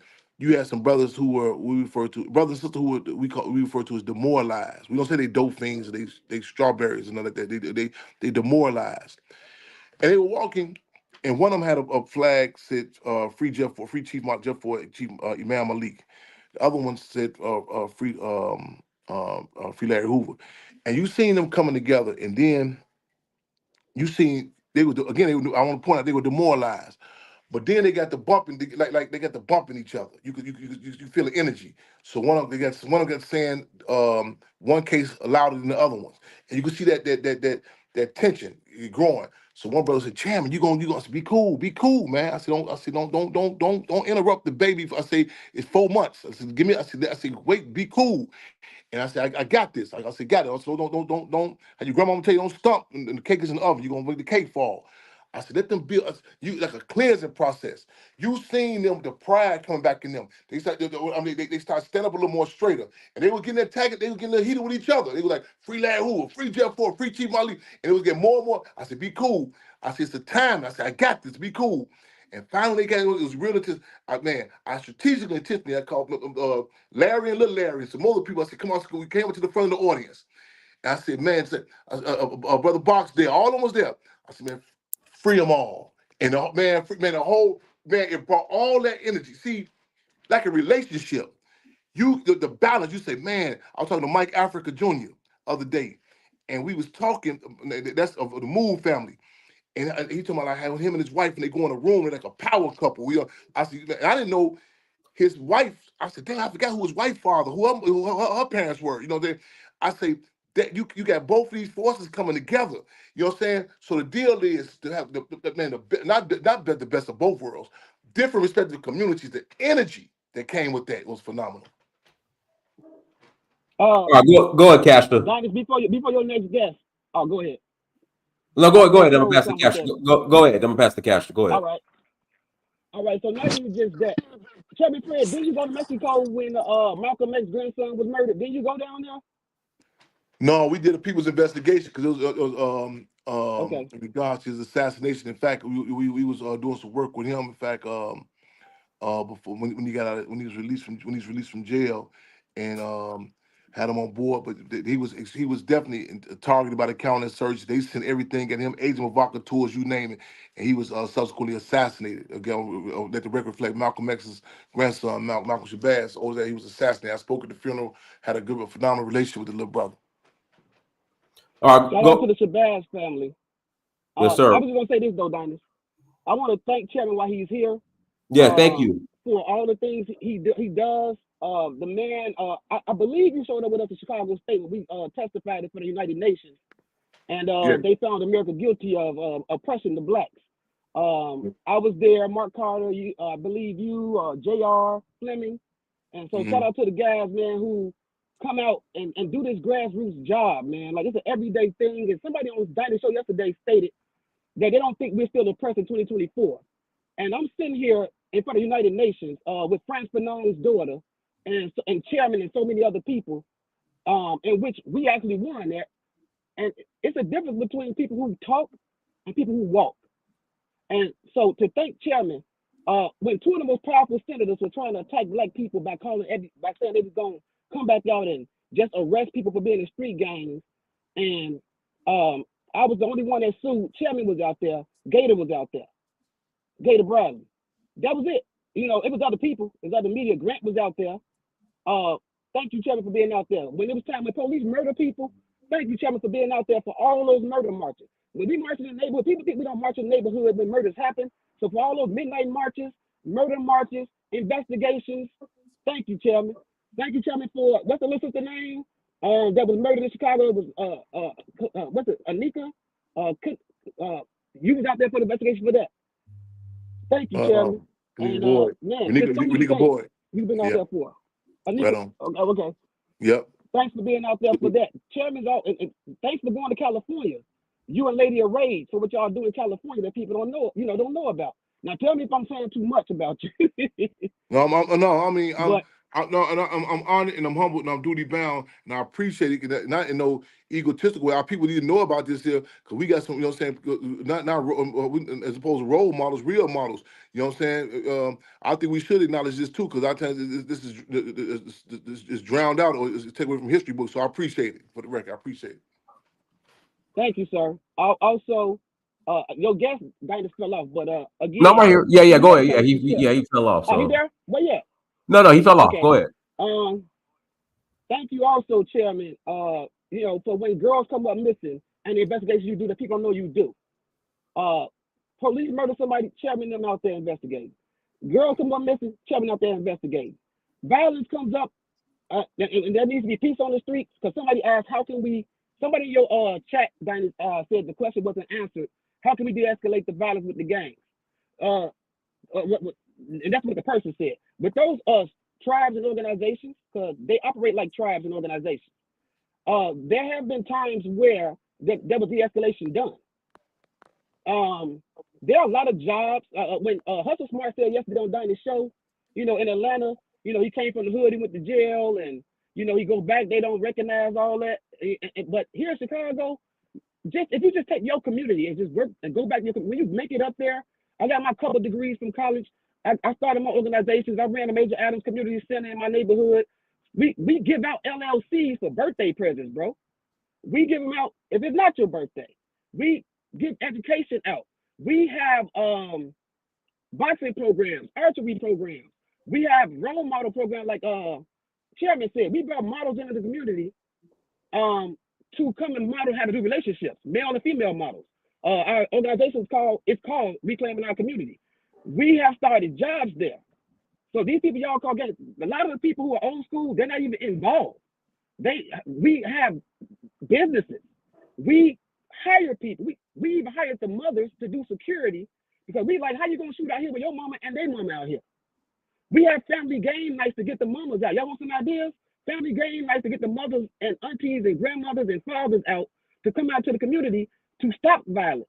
So there are things being done to de-escalate and to answer some of those things I just gave you. Community game night, have the people come outside. Elders tree ceremony, where the elders come outside and sit the chairs around the trees and people can bring their problems to the elders to be answered. A lot of things. Shout out to Benny Lee as well for being out there for the boxing program and everything else in the community. All right, we'll take this is the last caller. Go ahead, gas them up. Hey, what's going on, everybody? Peace to the Dynast, peace to the chairman and everybody. Chairman, I just have a quick question, one or two quick questions. Like the brother said, much respect to everything that you do. Definitely not aware about a lot of the stuff, your investigations into Malcolm's grandson. So much appreciated. My question to you, sir, is when we look at the economic attack on Africans captured in this country, and like you said, we can't glitter up what's happening. We're being attacked, right? COINTELPRO. Yeah. Do you think if we, and it's just a rhetorical question or hypothetical, but at what point do you think we have to start figuring out how to channel that energy and somehow, some way use it towards reforming things within the continent that we come from, so we no longer have to be attacked in this place? Because it just doesn't seem like anything is happening. I mean, every economic report, they were saying that the Black wealth would be at zero in the next 15, 20 years. And you look at the underemployment rate, always the highest level for Black men in particular. And then they turn around and say Black men are not providing and Black men are this, but they're purposely not giving them access to the jobs and things like that. So when you look at this stuff, and like you said, we can't glitter it up. This is just pure COINTELPRO. Do you feel that, as tough as it may be, what Dynast is doing, going back to Africa, the search for who, do you think that's a viable option? Or do we, do people stay here and try to keep fighting, but it doesn't seem like this government is letting up? So I just wanted to hear your thoughts on that. think we can walk and chew gum at the same time, brother. I think it's imperative again that you have a base. I'm talking like, well, we trying to get some work done here at the Hampton house, and I'm struggling for the time thing. I said I got to get my office set up. I need my base. I need that base. Even if you go abroad when you moving around, people you'll say just people look at you different. Like, where you are. He's transient. We just hanging around. But just say I have an address. I have I have something I can identify with, even if you're not technically or physically there. Like I say, it blew. You look at the pride and the confidence that General Marcus Mosiah Garvey, how he moved. How he talked about Africa. One of this I won't say sister that she's young, this elder sister now, but she's a child talking about when her father would come in from work, how he could take off his work uniform and he throw on his UNIA uniform. She said how the pride, the whole household just changed. She said he put the stocks and bonds right there. He tell her, rub your hand past them. And she telling it now with a pride. So she said, hey, they give him a bus and the people would sit back on that pride. They had that base that where you come from, just a confidence. Like I said, I said, wow, I said, God, we didn't make it to Africa. You couldn't tell.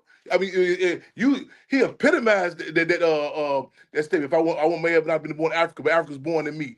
So that dynamic of that connection, that's why even in warfare, I watched this movie the other day, it's a fictional movie, and talking about the orphanages and stuff like that. Talking about even the Civil War, how they would grab these children, they lie and say, well, your father got killed in the war, but it was a workforce for them to grab these children, and and they tell your father dead, no base. You know what I'm saying? And that's what I said. Like even that, I had impacts me the Chairman Fred's legacy. I be at his house, the city. You know what I'm saying? This where he grew up at. You know what I'm saying? And this just they have detached us so much. I remember a case in Chicago, and sister was murdered, viciously murdered, and her last name was Hampton. And I met her sister, and I said, let me ask you a question. I said, what part of the South are y'all from? She said, huh? That's where y'all come from. She didn't know, nor did her mother know. I said, wow, they have destabilized us to the point. You know what I'm saying? We don't even know what part of the South, let alone part of homeland. It's the piece on YouTube. I recommend y'all go check it out. Type in Chairman for the African ancestry. And man, I think they connected Niger and was it West Gabon? I forgot, but the pride in just making that connection where their home base, even if you don't technically even be there to know that. Like you say, you go travel. They making a joke about like these, saying the women look, the white women waiting on the football players for the NFL draft. But you know what I'm saying? But I tell you, that base, people respond to you different too. They say, no, I come from a community. I got a base. You know what I'm saying? Yeah.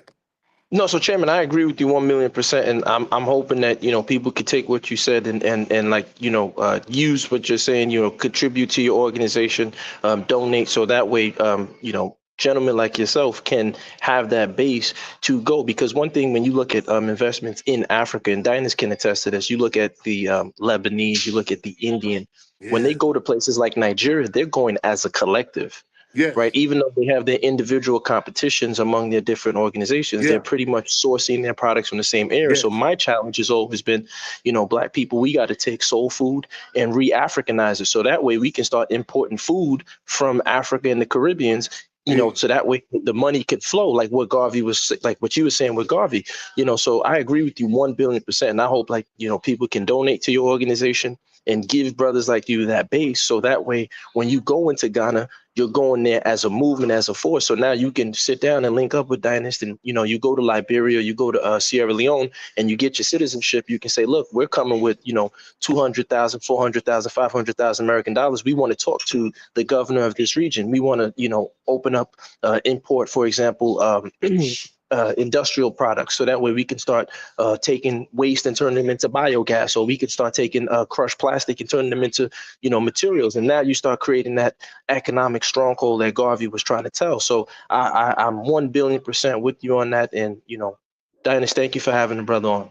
Let me, brother, right on your comments. Right on. Let me say this too. I mentioned the trips in Africa I did, and there was some contradictions with this last trip, and I could say it was a last minute call. and with the delegation I was supposed to. I've been delegations throughout the country, throughout the world. I went on my first time out of the country. I was in France with Pan Africa, Minister Conference of Pan Africa, Ramona Africa, as a delegation. Different organizations. We were in the delegation for political prisoner with me, Abu Jamal. This last time, it was some people that accompanied me who really didn't know what a delegation was. You know what I'm saying? And that it was reflective in certain actions. You know what I'm saying? You just triggered my mind. You gave some great testimony, brother. And you said the Chinese when they come, they come as a delegation. And I remember as a child looking up at pictures of Minister U.E.P. Newton meeting with Yasser Arafat. It was a respect, a delegation. You know what I'm saying? The Black Panther Party. And I just I thirst for that. You know what I'm saying? And it was the first time I was my structure was a little more tighter. You know what I'm saying? But certain moves we had to do. And my structure wasn't tight this last time. And some people don't know the difference between a delegation or vacation. They have never in their life seen an organization. You know what I'm saying? They have never seen a political representative of our people, and it kind of impacted on some of the places I went. You know what I'm saying? Because you go out, you gotta, you know what I'm saying. And I pride myself on that. You know what I'm saying? Like I just. You just trigger my mind on so many things. Like you said, you go these other countries. They go to certain places. Like families would go out. Go see somebody your cousin. All right, now you be on your best behavior. You know, this your cousin, but still don't make the house look bad.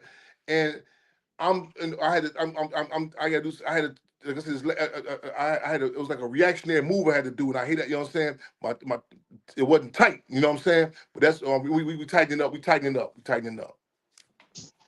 Hey, Dynast, Lisa in your chat stated that the chairman or someone is not answering questions directly or thoroughly. So if Lisa want to come on, Chairman, do you have a chance for another caller? Time for another caller? Yeah. All right. So Lisa, link is in the chat room. If you want to call in and ask your question, go ahead, please, Lisa. Lisa, link is in the chat room. But Dynast, he answered every question. What is she talking about? Well, no. There's no need to respond. Lisa, link is in the chat room. You're more than welcome to click on that link and call in. We'll wait for you. And you'll be the last caller. Chairman, you want a good delegation? Go to Africa and search for Uhuru. Dynast right here. He does several trips, and he can talk about what trips he does while we waiting on Lisa to come on. But he does several trips. He'll have you straight. I've been with him several times. He'll have you straight. You should have plugged your documentary too, because Dynast is the perfect conduit to. Well, I wanted to get usually we start the show off, with the plugging the trips in the documentary, but I wanted to, because we have Chairman Hampton on, I wanted to, make sure we jump right into right to the conversation. I know it's time is valuable. Yeah, hey, Dynast. I just want to throw a shot at the chairman real quick because he supposed to went with us. I'm throwing a shot at him because he know what I'm on. He supposed to came with you. I hooked it up, but I know he was busy. He was doing the Judas and the Black Messiah movie. So I know you were busy, Chairman. I'm gonna leave you alone. But man, go with Dynast Amir, man. I'm telling you, you're gonna be disappointed. Yeah, because Chairman, that movie could have been streamed in Nigeria. Right here at this festival. That movie could have been big for these people in the villages to see what happened to the captured Africans when they got to the other side. Because I'm telling you, as a Nigerian, right, a lot of people don't realize, like you talked about the brother from Senegal, they don't look. If you go to high school in Africa, they don't even have history in the curriculum. And Africans hate it when I come on Dynast's platform. He'll attest to this, and I tell them that. Look, you guys have no clue, because even in Africa right now, there is no history curriculum in the schools. If you go into a West African school, that's the WIEC, West African Examination Council, they don't have history. They don't talk about the slave trade. They don't talk about any of that. What history starts at in Nigeria in particular is with the constitutions of the Europeans who colonized them. That's the Macpherson Constitution and the Wilner Constitution and all these other constitutions. So these people that Dynast is showing, they would have been greatly impacted, and it would have been a great connection for them to see what happened to the people who were captured on the other side, and the games and the COINTELPRO games that are being played on both sides, because both sides are not really aware of what's going on. So, for example, the Africans, Americans will say, well, they didn't, the African Union didn't accept Haiti. Well, that's COINTELPRO too, because, for example, the whole African Union leadership is filled with a bunch of coons and Uncle Toms. They don't care about the African people on the ground. You'll never see. Dynast has been going to these Oshun festivals for years. years, you'll never see, for the most part, any African politician at any of these festivals, these grassroots festivals with the people on the ground. You'll never see an African politician. And if they do come, they're coming there just for show. So, these divergences have to be addressed. And I'm hoping that you can link up with Dynast and, like you said, go there as a delegation and people can really pool their resources in a fiduciary capacity. I'm going to say that word again, in a fiduciary capacity, so that when you go into Nigeria, you go to Sierra Leone, you guys are coming together as a block and you guys are moving as a unit. And if you touch one, you touch all, because I guarantee you they'll respect a lot. The respect you receive is going to be a lot different when this Chicago delegation came in and they're talking about investing $300,000 in this village, and we're connected to such and such, so you can't play around with the money. Right on. Let me say, we've been putting up. I'm talking about going back this year, but we do a movie showing screening because there's so much potential. I mean, with this Judas and Black Messiah, even to this day, I definitely want to connect with Dynast. Let's do that, because the brother who portrayed Chairman Fred, Daniel Kaluuya. I remember it helped hide a lot of contradictions. A lot of people say, why is this brother? He's not from the States. And he initially from Uganda, grew up in London. He sat at this chair right while I'm sitting there. I mean, this Hampton house right now. Him, Dominique Fishback, we had a whole test dialogue. To this day, we still connected. I'm talking about, it was phenomenal. So we can still, let's do that. It was something else I was about to say too, but I just lost my train of thought. But we can still was showing. Easy. We could do it in Oshogbo. Easy. Let's work on that. Yeah, Dynast, tell them the next trip. Tell them about the next trip. So so we're going to Nigeria August 4th through the 13th for the Oshun Festival. So I could set up a showing in Oshogbo, possibly doing the Legos. But yeah, that's doing the groundwork. That's before the August 30th. We do the Chairman Fred's street party. His birthday. I want to invite all y'all to Chicago to August 30th for Chairman Fred's birthday. But let me know. Let's brainstorm. Let's talk about that. If we can set up a whole big old showing over there, and we get to do it real big August before the annual Chairman Fred Street Party to make that connection. It was something. Yeah. The brother said something else too. It was great. First of all, let me say this too. Great comments, great energy, great discussion, great dialogue. You know what I'm saying? But there was something on my mind. The brother just said that triggered me. It'll come back to me though. Was it about the African leadership, like Haiti? That's what. The Pan African Convention, you can see, man, they went in Ghana. They never actually said they counseled the administration. Daddy outside, I happened to be there. I'm talking about on the ground. They didn't open the gates. That was one of the most best council events I was ever in my life. I'm talking about the energy that I'm talking about, man, it's phenomenal. What's the brother Julius from EFF and South occupied Atlantic, South Africa, Patrice Lumumba's relative. We was outside, but the administration in Ghana, they technically counseled. They wouldn't say it. They was hesitant to say it was council, but we was outside, thousands of Africans. One sister, she said she from the UK. She said, "That's you, Chairman Fred." We was talking about political prism when Abu Jabal was going. It was the exchange of information that it was off the hook. You know, they kept the gates closed, and it was off the hook. The energy was intense. And that was done intentionally. I know what you're talking about. Yeah, they shut that event down in Ghana, and that's what I was out there. We had an exchange of information, the energy that was. And listen, it was you could see the counter search was hard at work too. It was Asian Vacateurs popping around, but it was people. It was like this. I'm talking. It was the energy. Hey, that's what it was. It was off the chain. It's a little bit. I got a little bit of footage on my Instagram, but man, it was one of the best council events I ever been to in my life. I'm talking about, the energy was intense. That's what it was. Dynast, you got to do a documentary of Chairman Fred coming to Oshogbo, man. Hey, when he comes, let's do it. Let's make it happen. All right, last caller. This is your sister Zena from Chicago. Go ahead, Zena. Unmute yourself. Greetings. I'm loving the show. Greetings, sister. Like you said, I'm from Chicago, Inglewood, 57th Racine. So all the areas you're talking about, I know very well. Oh yeah, my dad was a Panther. Grew up around the same time as your dad, And he was also, well, I don't know if you said you don't like using the word gang member, but he was also in the gangs as well. So I know Street that in trap. real life very, very What well. did you say? Oh, yeah. Active. He was active. He was active. He was active. He was active, but he was very militant. He raised us to be militant, and I continue to be militant. But and I also wanted to address the guy Elvis earlier had talked about. I kind of took his comment as sort of like we need to tame down the gangs, but when you grow up in that environment, you understand and you know it's not really the way they portray it. Like I remember.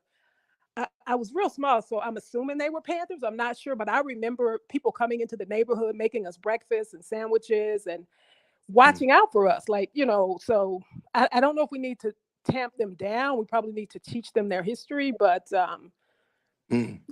Chicago is home and I feel safe there. You own it. But I also wanted to say, Dynas, since we're inviting the chairman, I would like to extend an invitation to the Black Power Conference in Ghana. When is that happening? When is that happening? It's in September. So Dynas, I don't know, maybe it could be a thing where you guys do the Oshun Festival and then pop over to Ghana after. Well, I know he has to come back to America. He has to come back to America for his event on the 30th. Yeah. And then okay. Well, but anyway, and so Dynas knows. If we all donate, we can buy him the plane tickets, man. If everybody donate, we can get chairman to all each event, man. We all donate, so you got me. Donate. It got me excited. You got my brain bubbling. Yeah. Yeah. So last year we raised money for Baba Mukasa, who lives here in Atlanta. Man, hey, Mukasa. Go ahead. I'll keep trying to cut you off. Go ahead. No. Go ahead. Mukasa Ricks. I seen the image right on. Hey, for those who don't know, Mukasa Ricks. One who coined the term black, who coined the Black Power. I'm gonna tell you a real quick war story about him. Take your time. Take your time. Take your time. You ain't gotta rush. I'm in Stateville. We call it Deathville. Stateville. I like to put stuff in context too. First, let me say this real quick because the sister triggered something. I want to reiterate what she said. That energy that's necessary. That she said, man, you don't want to. She says you want to be kind of careful with that taming it. That's why I was trying to tell the brother when we did that march. That energy, us redirect that energy. You know what I'm saying? You don't want to cut it off now. You know what I'm saying? We need these to see. You can't cut your army off now. You know, you can't have one. You can't have one way. Castrate them, tame them, and then you want some freedom fighters. You know what I'm saying? Just redirect that energy. You know what I'm saying? We like to use the term like time. A lot of these cats, say unpoliticize, politicize these cats, and also be willing to recognize that there are some mercenaries who are not going to be working into the people. You know what I'm saying? We can't romanticize that all of us want the same thing. You know what I'm saying? So I say, a lot of times in the black community, we speak French too much. We ain't all together. You know what I'm saying? We gotta be careful with that. And the thing of Wakasa, I'm in Stateville. We call it Deathville. Stateville was like the nucleus. Like Pontiac was known as the Thunderdome. When cats had I mentioned Pontiac prison earlier. Stateville was like the brain center. You know what I'm saying? Like it was times when certain things happen. I'm talking about. They say, well, the guards want us to walk in. They want you to walk in deuces now, walk in twos. And they were like, man, we ain't going over there. They say, man, well, some guys say, well, I'm going for it. They say, hey, man, it came from Stateville. There wasn't no more discussion. Stateville was that was the center, the nucleus. And I'm in I-house segregation. The beatdowns was notorious. I think 1997, 98, forget what year it was. So they bring us from a prison visit. So I come up and we're walking, coming out of isolation. The guys, their morale was so low. We could, all of us in isolation. We hadn't even seen each other for a while. So we come out. They got us chained up. The chains, you can feel it. They were loose. That's like guys. You know what I'm saying? Walking. They was like slumbered. And that prison visit, Mukasa came on that visit. And I've seen him before I got locked up, do certain things. Like we go to a restaurant, and Sister B, she go on her regular 9 to 5. He said, come on, African, look up, and her whole pride get up. And he turned the visiting room, when he came in the visiting room, he shook that visiting room up to the point that when we lived in the visiting room, going back to the ice on that chain, imagine a chain gang. Them same chains that was hanging loosely when Mukasa got through on that visit with us, my mother went on that visit, going back to the cage, to the cells, them chains was like tight as a rubber band. That's, cats was walking, their backbones was up, they chest was out. That chain was it was tight. We looked like discipline, like soldiers. I'm talking about, I remember like it was yesterday. I remember, man, he said Africans, man, He's powerful. man, he lifted that visitor room. I remember like it was, just brought back memories. Yeah, he's powerful. He's powerful. So yeah, so we had him last year, and we would love to have you. Oh man, hey, I get my brain bubbling because we do the champ. I hit that first from the early August, come back to the Champ Fresh Street Party, and hit back to Ghana September. They got me on cloud billion already. Well, Dynas has my info, so maybe we can talk about that later. That's okay. He got my info too. Hey, Dynas, when it comes to the donating, whatever link you posted, put it on your website. I'll definitely want to donate so the chairman can, get the right funding and whatever. Even if we all put whatever we could put together, so the chairman can be able to make it, that'd be perfect. Okay. Well, I'm inspired. Yeah, and also help do some more PR around the Hampton House too. I don't really know what's going on with that, but I know that's a historical place we need to make sure it remains. Yes, indeed. Are you back and forth with Chicago still? All the time. Oh, make sure your brother get my contact to you. Touch down with us. Yeah. You said the right thing. Bring back memories. Yes, indeed. That's what. I grew up right there, right off Ashland. Yeah, and then my dad and them, they grew up around that 63rd Stewart area. So my dad and mom. So yeah. Yes, indeed. I know. Hey, I can tell you what street tribe and all that. What they out there. That's about in Chicago. I say it's such a phenomenon that impacts every aspect. I say you about the segregation, but the dynamics of it. Cats would grow up and say like, as opposed to they reference the different areas associated with the organization. In Chicago, and it was such a structured place that very Chicago structured. That's what people very don't structured. Know. Yeah, very structured. Chicago was the last major city that crack cocaine was introduced in. They had to kill Fluky Stokes and lock up Jeff Ford, Chief Malik. Like, what I'm saying, there was checks and balances. I tell cats like, you can talk to a cat without they don't have on no colors. You know what I'm saying? And just in 2 seconds, you could pick up on the dynamics of what not only with organization, what respective period, what time you're talking about, what era of time they come from, and it impacted. A lot of people get in different places. It became organized in response to the drug trade, but it was structured here. You know what I'm saying? Again, prior to that, you know what I'm saying? And one of America's policies is to create chaos and then restore order. Create chaos and then restore order. We add on to the old axiom that goes, God created Africans, America made niggas. God created Africans and America made niggas. We relate to that and we add on to that. The machine manufactured Chirac. It was they knew who to pick off. Go back and look at that. You can look at the time period. Listen, you know what? A lot of people, when I watch those old movies and they show Birmingham and they show Hoover and all of that, yes, I'm like, Old Daily was the same way. People don't realize that. Man, the Hamburg gang, the Daily Machine, all that, the whole history with that. You know what I'm saying? You go through the areas. In fact, Daily as a child, Mayor Daily Senior, you're talking about as a child, he was there in the infamous was it 1920 riots. 1920 riots. The race riots. They like the black the little brother crossed the swimming the dividing line. The dividing line in the water, the lake. The line where black people were supposed to go past in the lake. Daily C as a child was involved in that. Yeah. And I believe too that he wrote about it in the book The Boss.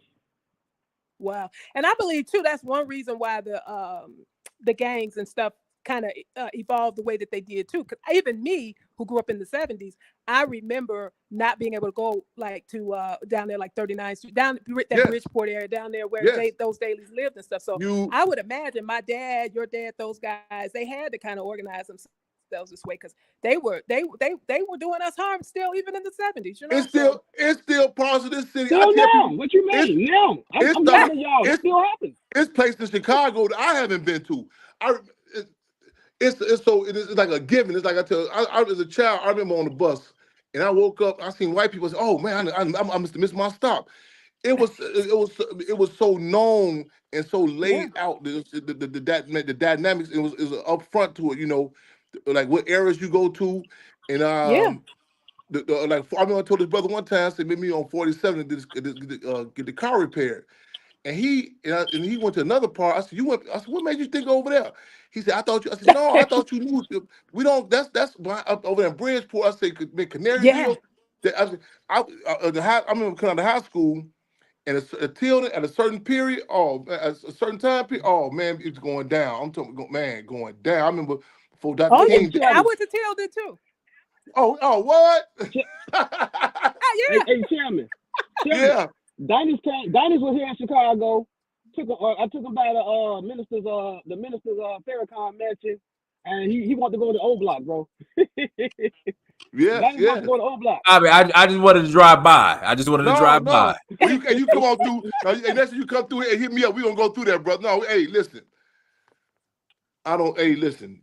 That's my office, the streets, man. You know what I'm saying? And I guess, hey, these the good, the bad, and the ugly. You know what I'm saying? Our community, man, is like is the images. We have. I don't want to romanticize. It's contradictions.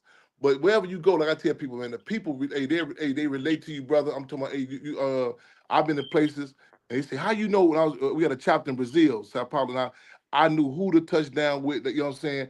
I have very few. I like this term Richard Pryor used. He's a peopleologist. I study people. You know what I'm saying? And I come through the door like I say, I don't care what prison block they send me on, what community, to be able to pick up on. You know what I'm saying? Our people, man, as an organizer, I do this. So no, that's definitely that's definitely do that. You come back through, bro. Definitely. You know what I'm saying? I mean, the good, the bad, Chairman, I the got good. one last message. Mm-hmm. One last message, Chairman, about Principal Negron and working with the prison systems. Chairman works with prison systems in Mississippi, Chicago. He's not just like in Chicago, y'all. So remember, Chairman is California, Chicago, U.S., Brazil. He goes all over. But let's not forget, Principal Negron is fighting for the protection of youth incarcerated. And Dynas has a nice professional audience. Dynas knows attorneys. Dynas knows teachers.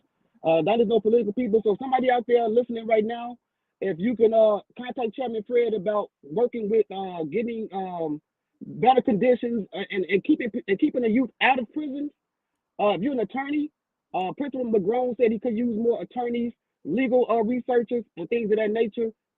There's a lot of abuses going on with our youth inside these walls of prisons, and also with our adults. I mean, y'all know rape, it has to stop. Because right now the new report card is no longer ABCD, it's LG something else.